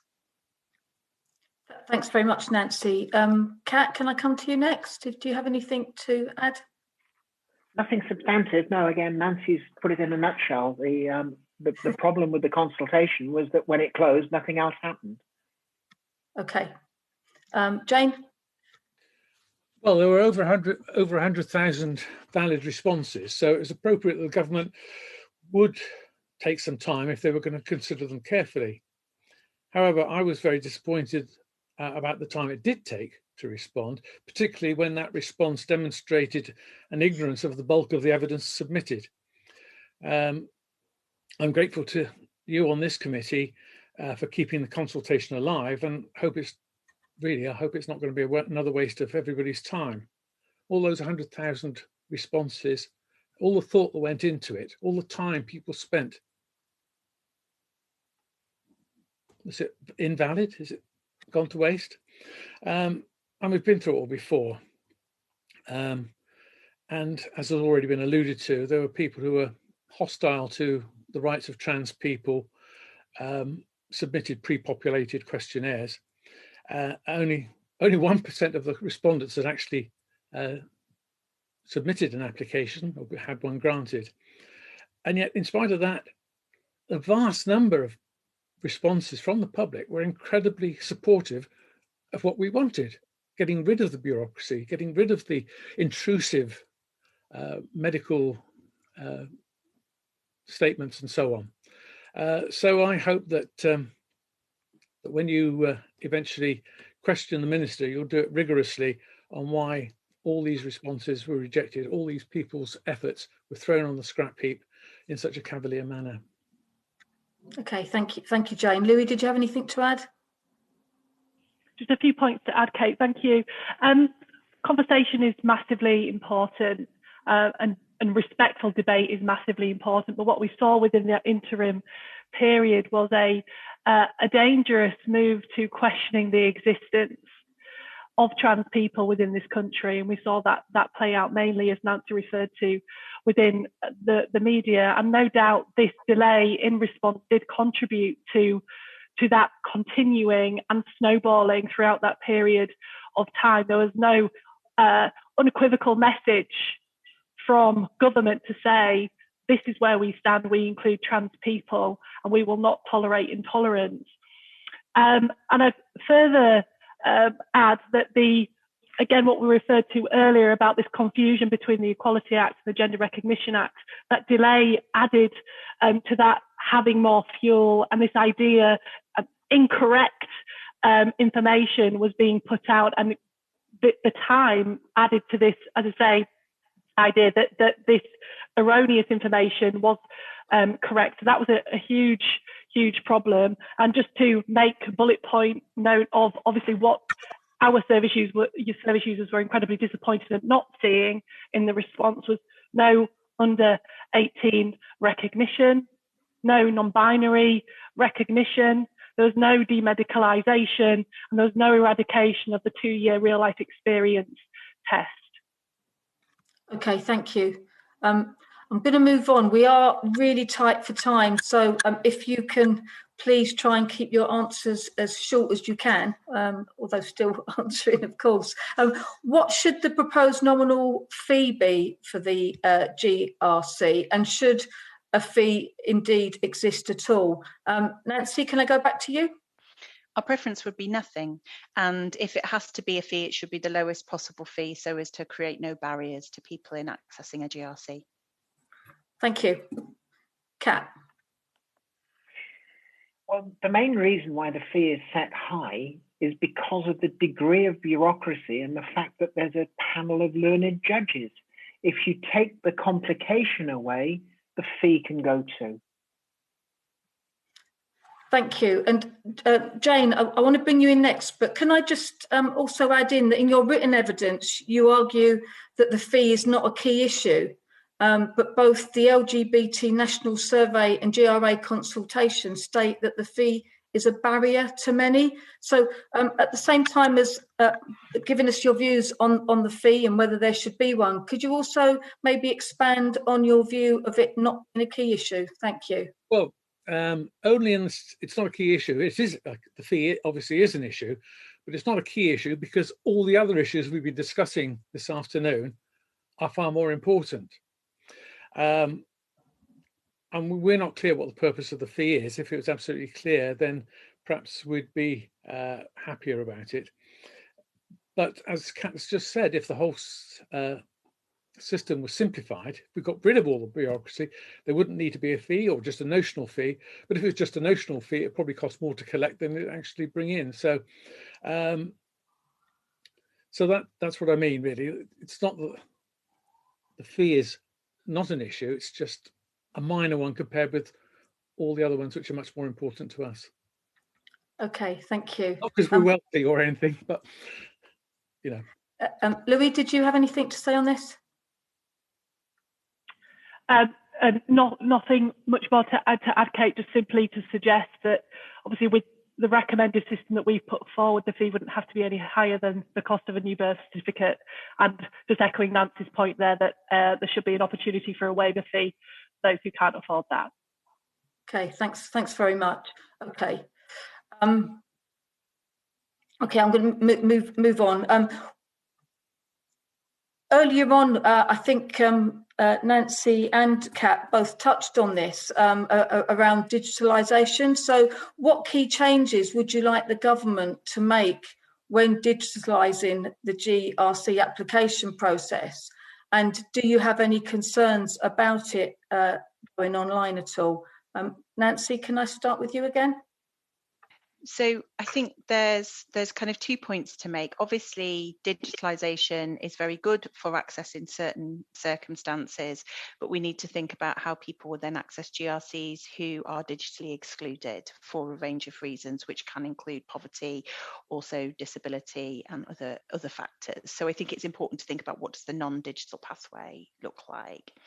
I'm a great fan of the government digital service. I trust the government to make a perfectly sensible piece of software where I think the key opportunity is to strip out some of the bureaucracy now that has developed around the process and the panel, and to go back to the Gender Recognition Act as it is and ask ourselves what is strictly required on the face of the Act, because just by digitizing a process that is incredibly bureaucratic, that is overwhelming in the buckets of documents required, that is intrusive, that is kind of dysfunctional in all the ways we've described, doesn't do that much to improve. But if, when you digitize, you look at the scope creep of the panel, you look at the ways in which we've kind of created a kind of bit of a monster around the Gender Recognition Act, and ask what here can we strip back without resort to legislative changes, then digitisation offers kind of some real benefits. Okay, thank you. Kat, can I come to you? Yes, very briefly. There's one huge concern in my mind about digitisation, and that's how on earth am I going to send 2,500 sheets of paper justifying my last 2 years of life? Because putting them together in a box and sending them to Leicester was one thing, but scanning them all into the government system, that's something else entirely. So unless you absolutely strip away all this bureaucracy, there is no way that a current gender recognition application could work digitally. Okay, thank you. Jane, do you have anything to add? Well, I think Nancy and Kat have covered it all, really. Would someone have to scan all these documents? But hopefully not. Hopefully that will all be dumped. And one would hope that if they're not, then the data protection measures will be sufficient, that because quite intimate information is included in the documents we have to submit. So I wouldn't like to think that someone could accidentally click a mouse and it gets sent here, there, and everywhere. Okay, thanks, Jane. And Louis, would you like to add anything? Very quickly, that digitally excluded people must have access to the process. Thanks very much. And I think recent events have highlighted how so many people don't have those facilities to hand like so many of us do. Okay, I'm going to move on now. Nancy, will forewarn you, I'll come to you first again. I keep picking on you. I should maybe go to somebody else, but I've said you now. So how much of an impact will the opening of the 3 gender identity clinics have on those people wishing to transition? And can I just ask you, do you consider that these clinics are actually new clinics or a continuation of 3 pilot schemes previously announced? Thank you. So I'll answer the question at the end first, and then maybe kind of talk about the pipeline in terms of care for trans people. Our understanding is that they are not new. We would be incredibly happy to be told that we were wrong about that, but our understanding is that the 3 clinics were already the 3 pilot projects that had been announced. So it's not kind of new provision in that sense. I think which means this is not even beginning to touch the sides of the requirement for really high quality, accessible, appropriate transition related healthcare for trans people in the UK. So, we know that the wait lists at the moment are extraordinarily long. You can have wait lists that are many, many years, which is, when you think about the statutory standard in the NHS for these services, is 18 weeks from referral to treatment. And we have trans people waiting for years and years and years to access healthcare. This shows, I guess, the scale of the problem. And I think that this is partly about availability, but also this is about transformation. So this is not just about wait lists, kind of how long is the wait list for the existing gender identity services that are these very sort of centralized services. This is about how can we develop really person-centered primary care-led models in the way that Louis has pointed to, and there are examples of this. So obviously the new Indigo service in Manchester, led by LGBT Foundation, is a primary care-led model.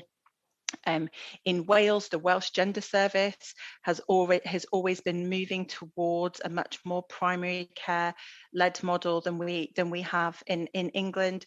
So I think this is not just about kind of can we replicate a GIC? How many GICs do you need? This is about needing an absolute step change, not only in the availability of transition-related care, but the accessibility of it, the quality of it, and the degree to which it focuses on the needs and experiences and perspectives of the trans community. Thank you, Nancy. And I'll come to you next, Jane. Thank you. Okay, well, I mean, as Nancy said, there's going to be virtually no difference at all. Yes, the waiting lists, I mean, our members, so many of them are frustrated that have been waiting for 2-3 years, and they're being told they may have another year or more to wait just for a first appointment before they begin the process, which leads some people to go to spend their savings having private consultations, but then running out of money and finding themselves having to go to the back of the queue of the NHS. So we'd love to see more, but I think what Nancy was saying about bringing it more local, bringing it into primary care, would be a much more positive and I'm sure much more successful process than just sticking up new centres in cities all around the country. Okay, thank you. Louis, do you want to add anything? Just to echo what Nancy said, that they're not deemed new clinics and that we understand them to be pilot schemes. Moving to, I know I've already had a period of time talking about healthcare, so I won't take up too much more time, and I won't repeat myself as to what I previously said. I will just again emphasise, however, that the current healthcare system is subjecting young people to years and years of waiting time. It's subjecting young people within that period of time to years of uncertainty and also, well, simply a lack of support. So looking to find alternative mechanisms and processes to ensure timely support for young people is absolutely vital. It's vital. And the only way we see this is working is not only through an increase in resource, but and that only, as Kat alluded to earlier, isn't only money related. This is about decentralising and looking to other areas of the healthcare profession to dilute the workload and to offer more opportunity for young people in need of support in a timely and accessible way. And we're keen to work with government on working on how that would look going forward. Okay, thank you. And Kat, did you have anything else you wanted to add? Yes, Kate, thank you. So I'm from Wales, and we don't really see that 3 pilot schemes, which are pretty much replicating what we've been doing for the last 2 years, are in any way improving gender healthcare in England.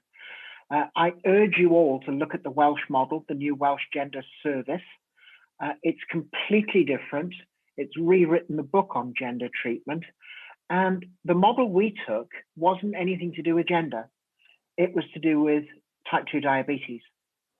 When type 2 diabetes became so widespread that it was a problem that couldn't be handled by specialists, it was taken on by primary healthcare, by your GP.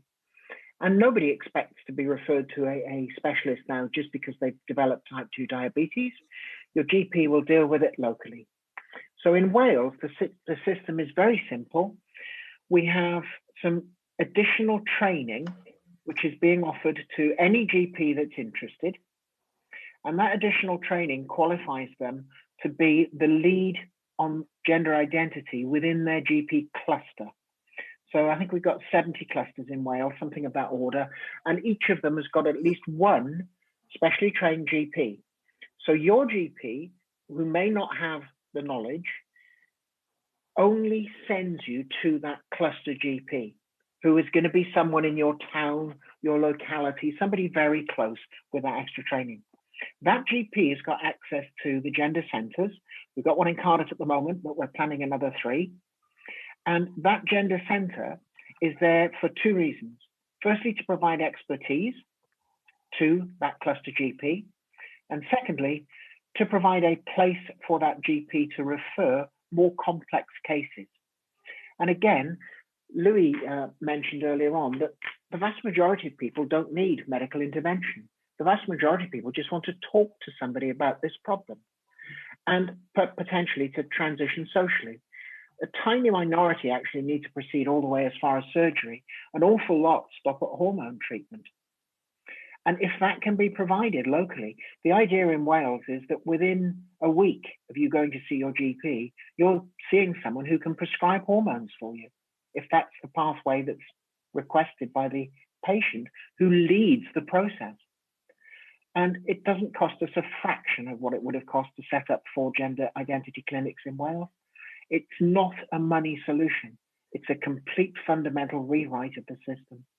I strongly urge you, all of you, to look at the Welsh model and see whether or not that can be implemented in the rest of the UK.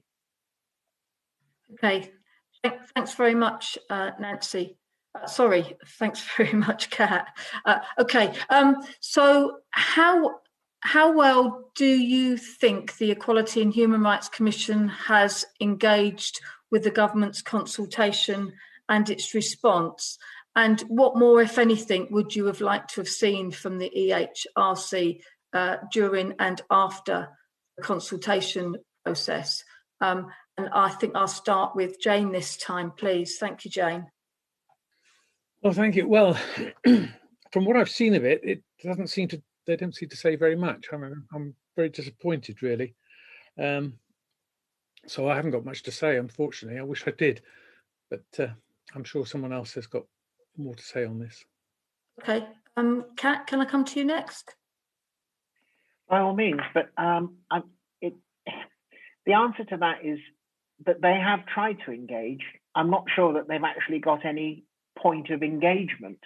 I'm not actually sure that they've got anywhere that they can turn to say, look, this consultation was absolutely clear cut. Do something about it. I'm not sure it's the EHCR's problem. I'm not sure it's their fault that their engagement is perhaps less than we would have hoped. Okay. Do you have anything to add, Nancy?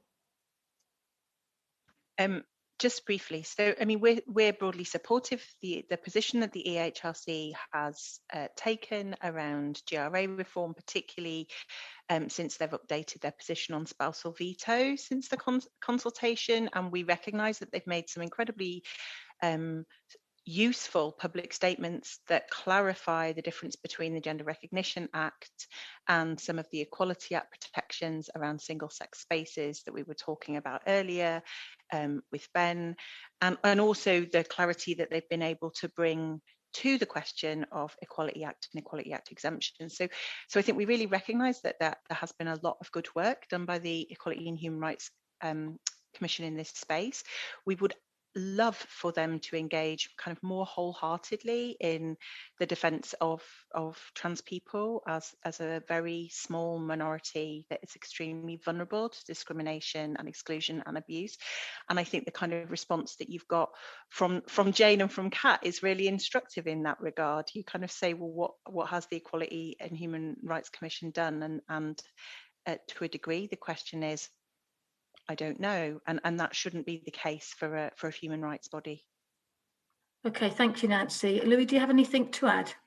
Just quickly add that certainly what we hear at Mermaids is a feeling of a lack of advocacy from the Commission. Obviously, the Commission is commissioned to stand up for those with protected characteristics, one of which are those subject to the gender reassignment section, and quite frankly, currently, those who are protected by that section don't feel as though the Commission is standing up for them as much as they would like, and there is huge disappointment.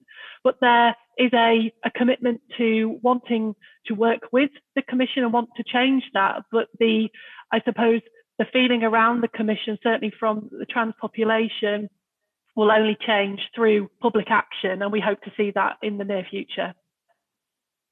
Okay, can I thank you all for your answers to my questions, and I'll hand back to the chair. Thank you. Thanks, Kate. And Elliot Colburn is going to ask the next section, please. You're on mute, Elliot. You know what, I've not done that at all so far, and I know it was going to happen to me eventually. Thank you, Chair, and thank you, panellists. You've already addressed more or less everything I had on my list of questions, so thank you for covering that off earlier. But perhaps if I could ask you all just one question then, which is, I think it's fair to say that all the panellists agree on implementing a form of self-identification or self-determination, as has been phrased. Could you all say a little bit more about how you envisage this actually working in practice? What does a system of self-determination or self-ID actually look like? But also, how do we do it in a way that addresses some of the concerns that I'm sure all of you have heard and I'm sure have been submitted in response to this committee's work? And I'm thinking of a few examples that I'm sure you would have heard regularly, things such as access to women's changing rooms and bathrooms, access to women's sport, access to women's prisons, for example, are all examples that come up very often and are played out in public media when we're having these discussions. So if I could ask you all in turn how you envisage this working in practice and how it addresses those concerns. And if I could begin with Nancy.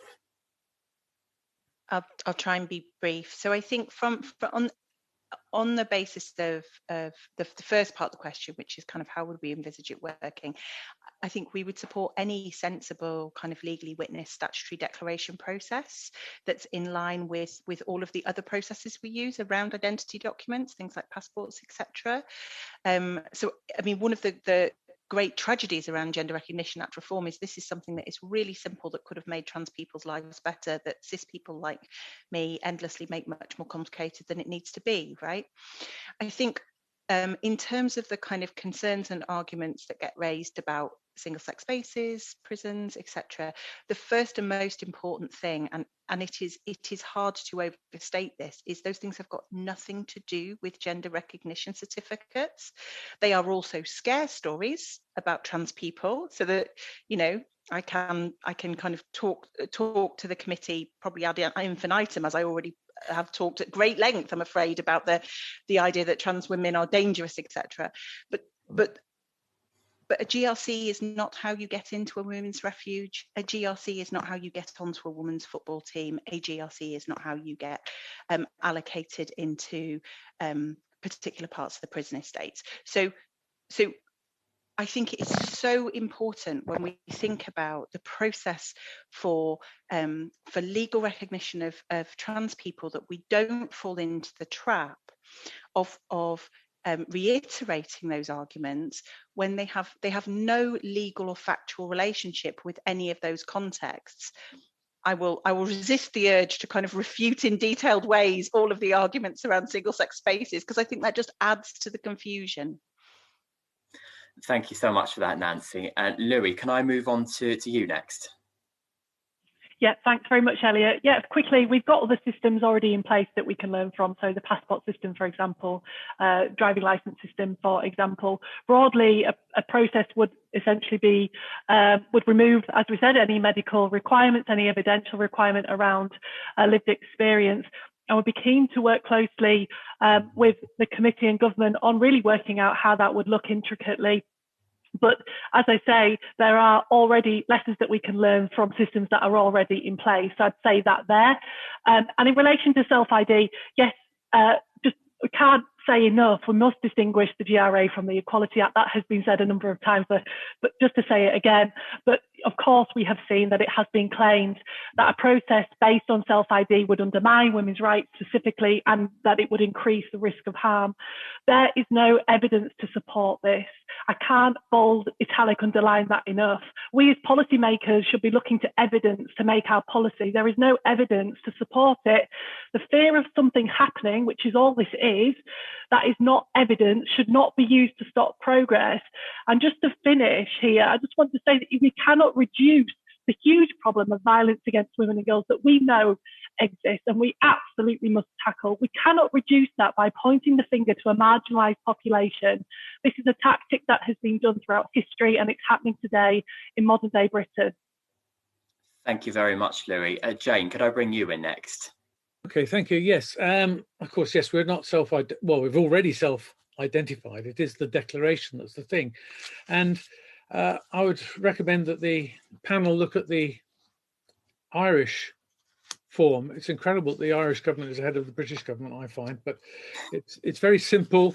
That it's 4 pages as opposed to the other one, 16 pages. First page is just instructions on how to fill it in. Second one is your name and address and all the boring details like that. Third page is your statutory declaration, where you solemnly declare what you're doing. And the fourth page is your witness statutory declaring that he or she has witnessed you sign the document. I don't see why it needs to be anything more than that. Thank you very much, Joan. And finally, Kat, if I can bring you in. Yeah, I mean, you actually asked about 3 questions there in one, which there was. So the first one, yeah, the process should be as simple as possible. A series of statutory declarations and a simple application. As regards the other ones, as has been said, they're really EA 2010 questions, but they still need addressing because they are quite legitimate fears. I think safety is the ultimate thing, and the way EA 2010 addresses safety is on a case-by-case basis.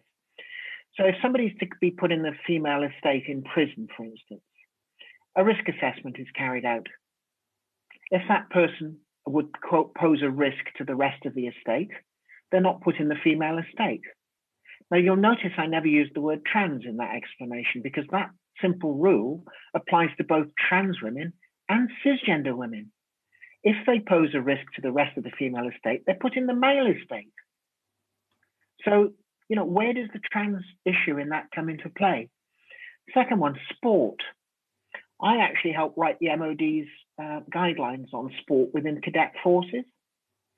And we have a very simple little flow diagram, which you follow. The first question you ask is, would allowing this person to participate in sport be dangerous, either to them or to anybody else in the teams or their opposition? If the answer to that is yes, then a proportional response is to say, I'm ever so sorry, but you can't take part in this. The next question you ask is, would that person have a demonstrable competitive advantage? If the answer is no, then you let the kid play the sport. If the answer is yes, there's another question you have to ask. Would it matter? And if the answer to that is no, it doesn't matter because it's a friendly game between a couple of air cadet squadrons, then you let the kids play. If the answer is yes, it would matter because it's at some higher level, which is, you know, for a trophy between the air cadets and the army cadets or something like that, then you simply defer to the sports governing body. It's got absolutely nothing to do with the EA 2010 or GRA 2004. If it's a sporting matter and it's important enough that the differences between a trans person and a cis person matter, let the sports governing body have the final say. That's as simple as that. Thank you very much, Kat, and thank you, panel, for your answers. And Chair, I'll hand back to you. Thank you very much, Elliot. Ben, did you want to come in on that, or has your question been answered? Elliot touched on my question about prisons, and that's been kind of answered. I did just want to pick up on something Kat said there, though, about sport, if that's okay, and I'll be very brief.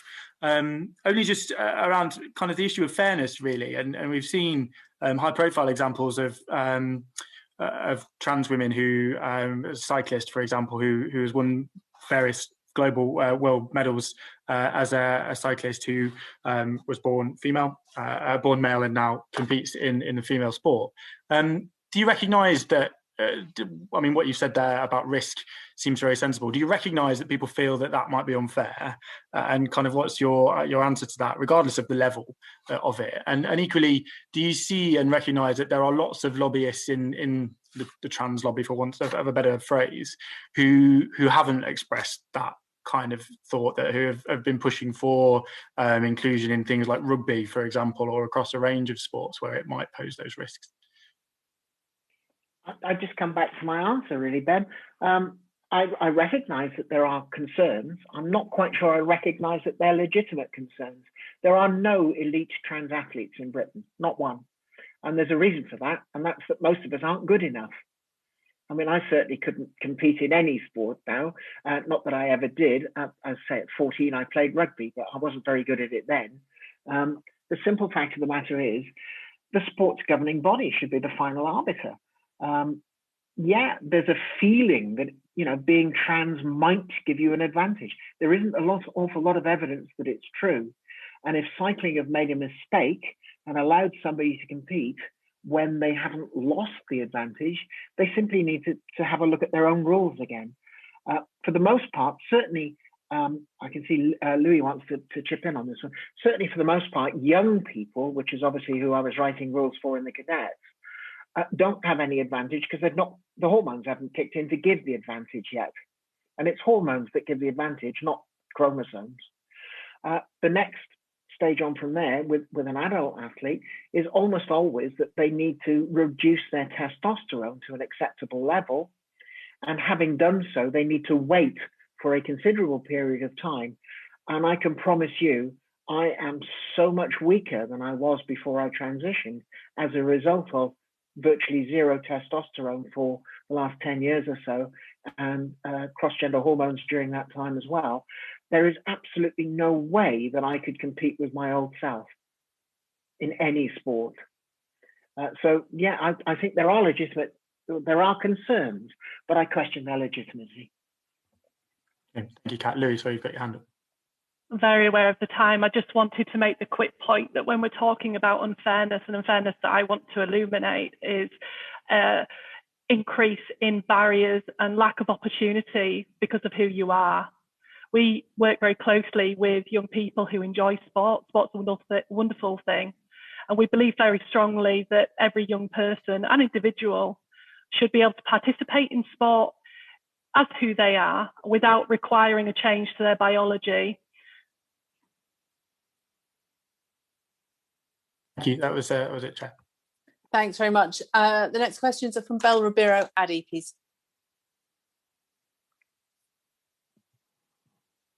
Thank you, Chair. My first question, I think because of time, I'm going to ask you each one question, if that's okay. My first question is to Jane.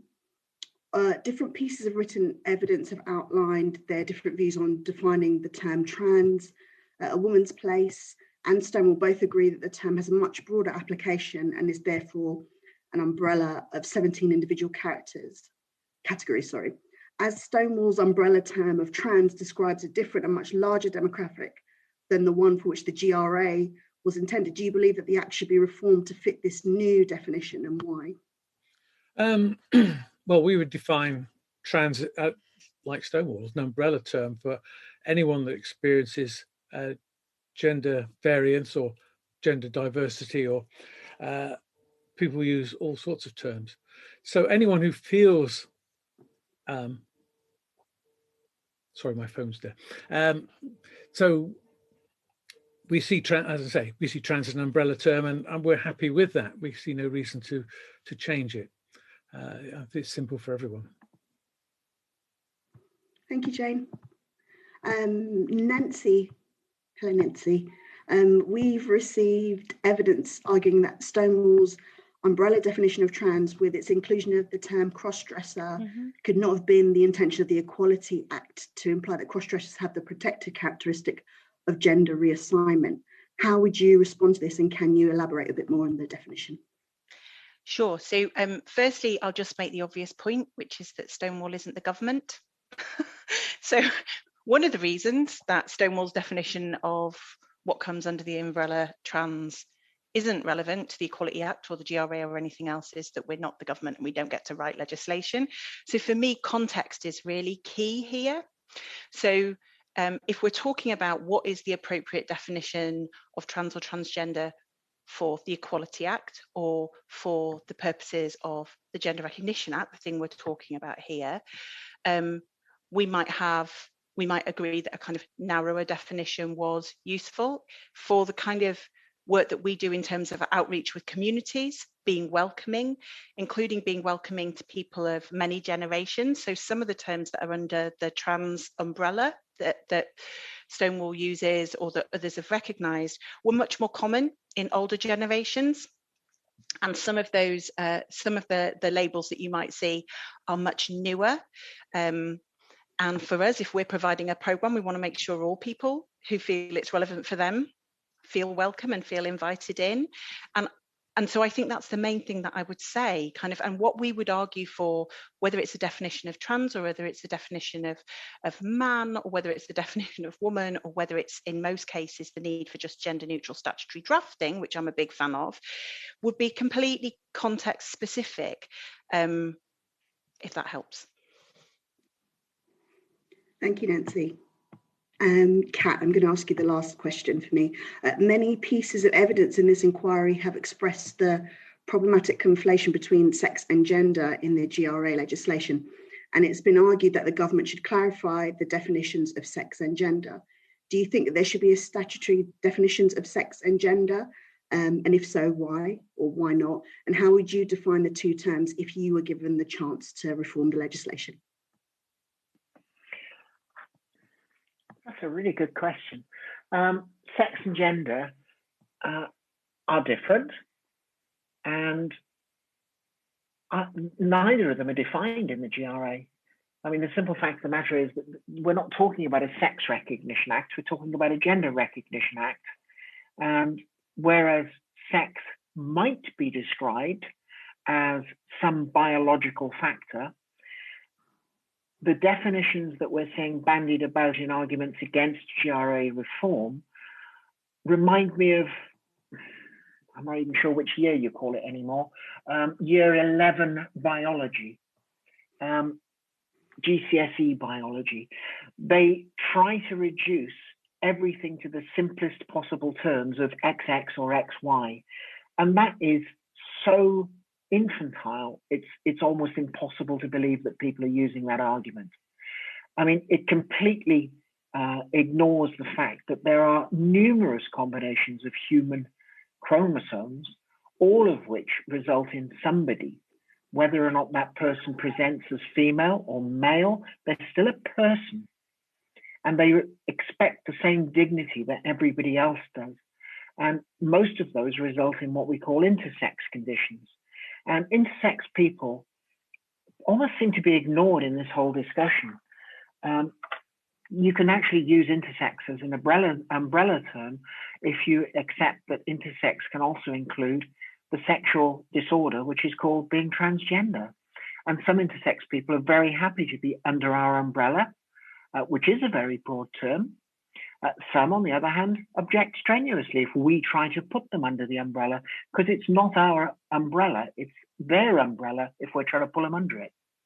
So, you know, you've got to be really careful when you try and proscribe who can and cannot be described as sex female. If you make it about chromosomes, you're going to get it wrong a lot of the time. But the other argument, of course, is you could make it about hormones. And if you make it about hormones, well, I'm very definitely sex female because my hormones are absolutely normal for a 68-year-old woman who is postmenopausal. I've stopped taking female hormones now. I get the hot flushes. They're nearly finished. But, you know, I mean, how do you want to define sex? You cannot do it if your understanding of biology finished in year 11 at school. As far as gender is concerned, well, I like to tell people if I'm off giving a talk to the police or schools or whatever, that when I transitioned, my gender transition happened between the ears, not between the thighs. Nobody needs to know what's down there, to be perfectly honest, apart from my partner or my doctor. So I don't actually reveal to most of these talks whether or not I've actually had medical intervention. It's none of their business. But the gender is what's going on up here. And I know who I am. My labels are cat or person, and my ingredients definitely include woman. Thank you very much, Kat. Nancy, I can see your hand went back up. Did you want to say something? Just really briefly, two things. Firstly, I think it's important, and I'm sure the committee does know this, that sex and gender are used interchangeably across most English law and in fact the legislation across the UK. They are used interchangeably almost throughout. So I think it's really important that when we're thinking about should we define sex and gender in law, we recognise that would involve kind of rewriting pretty much the entire canon. And so, which brings me to my second point is what is the purpose? So I think that where there is a clear and defined purpose for having specific definitions of sex and gender, I'm not nearly so clever as Kat. I'm not sure I even have year 11 biology, so I'm not even going to attempt it, right?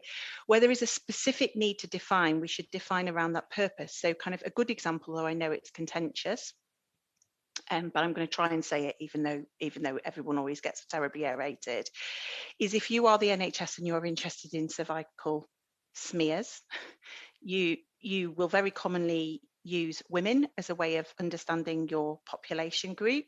And because of the way in which NHS records interprets women, that can lead to a problem where you invite women who do not require a cervical smear, and you do not invite non-binary people and trans men who do require a cervical smear. So in that very specific context, how we define what we're interested in matters a lot.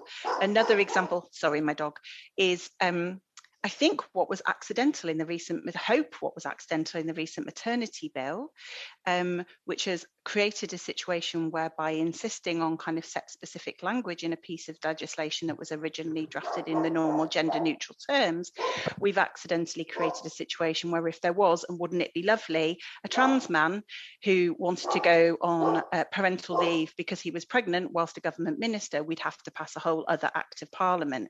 So I think it is not that I think that defining sex and gender in specific pieces of legislation or in specific service pathways is irrelevant. It's definitely relevant. But I think when we're doing that, we need to think about the specific context and the aim we're trying to achieve. And I think when we look at it, the way that people talk about the need to define sex and gender in legislation at the minute, my great fear is that what results from that is a potential, in some cases accidental, in some cases perhaps deliberate, exclusion of trans people from protections and entitlements under the law. Thank you, Nancy, and thank you very much, panel. That's all from me, Chair.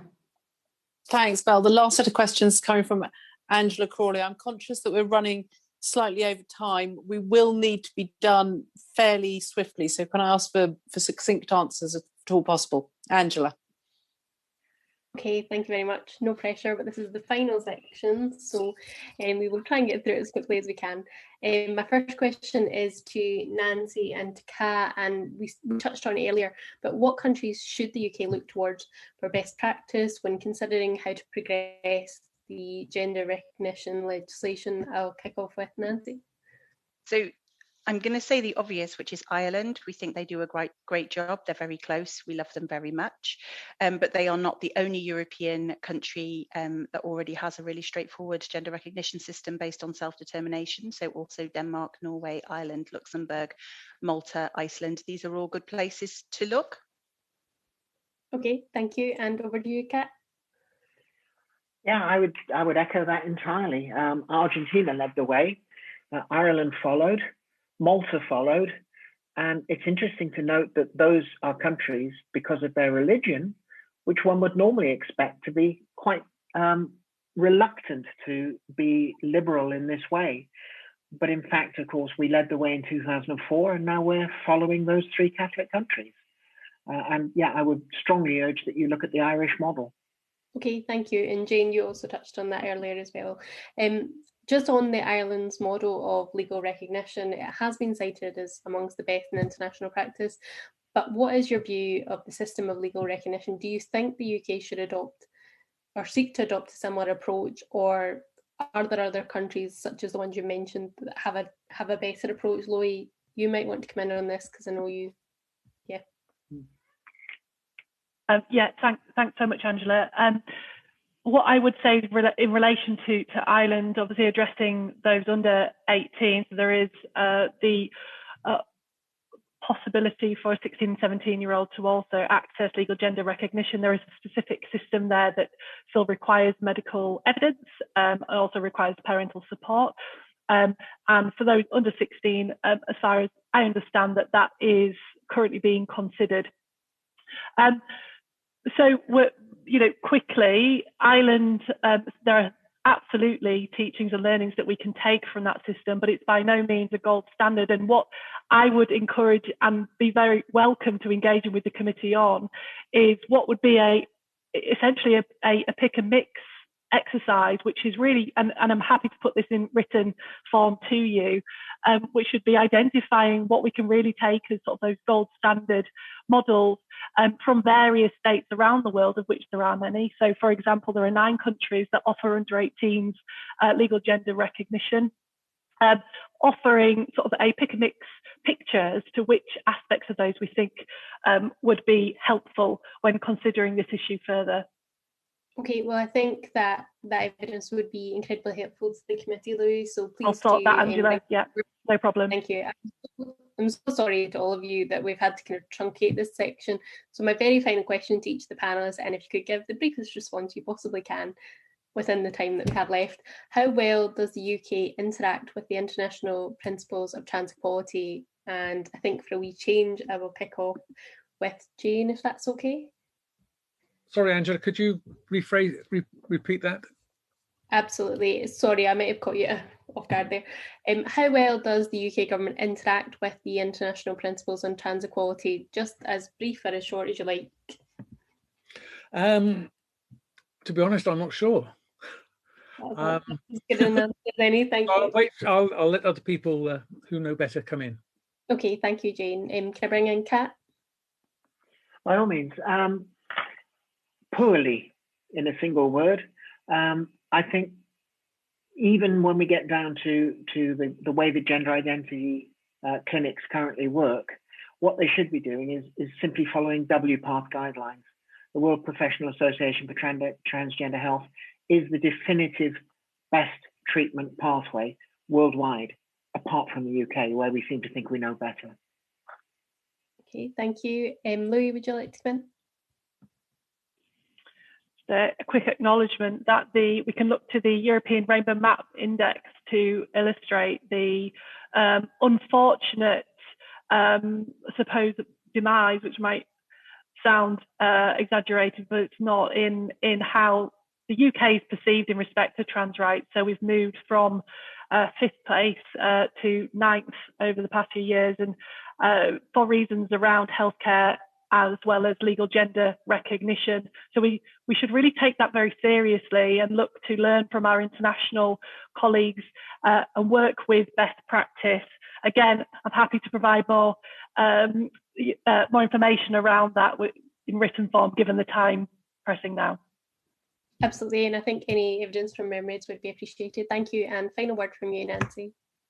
So just to answer really directly on the kind of concept of international principles and recognition of gender identity. So the Yogyakarta principles are probably the most relevant point of reference. They were created by international human rights experts on international standards around both sexual orientation and gender identity. And so in Principle 31 of the Yogyakarta principles, it states that everyone, regardless of their gender identity, sexual orientation, sex characteristics, has the right to identity documents that are true to themselves.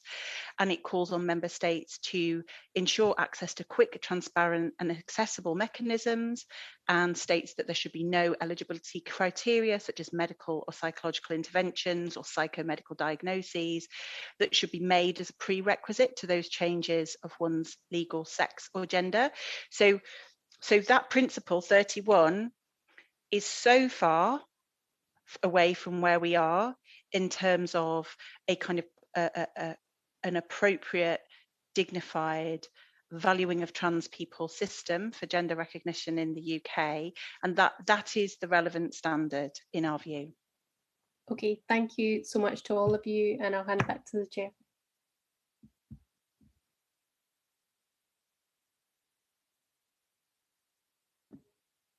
Sorry, I keep managing to push the wrong thing on the screen and it then locks me out whilst I'm desperately reaching for the unmute button. Can I thank all of the witnesses for your contributions this afternoon? It's been hugely appreciated. I know several of you have said that you will follow up in writing with additional info, please do so, and we will seek to include that. And it just falls to me to close the meeting. So order.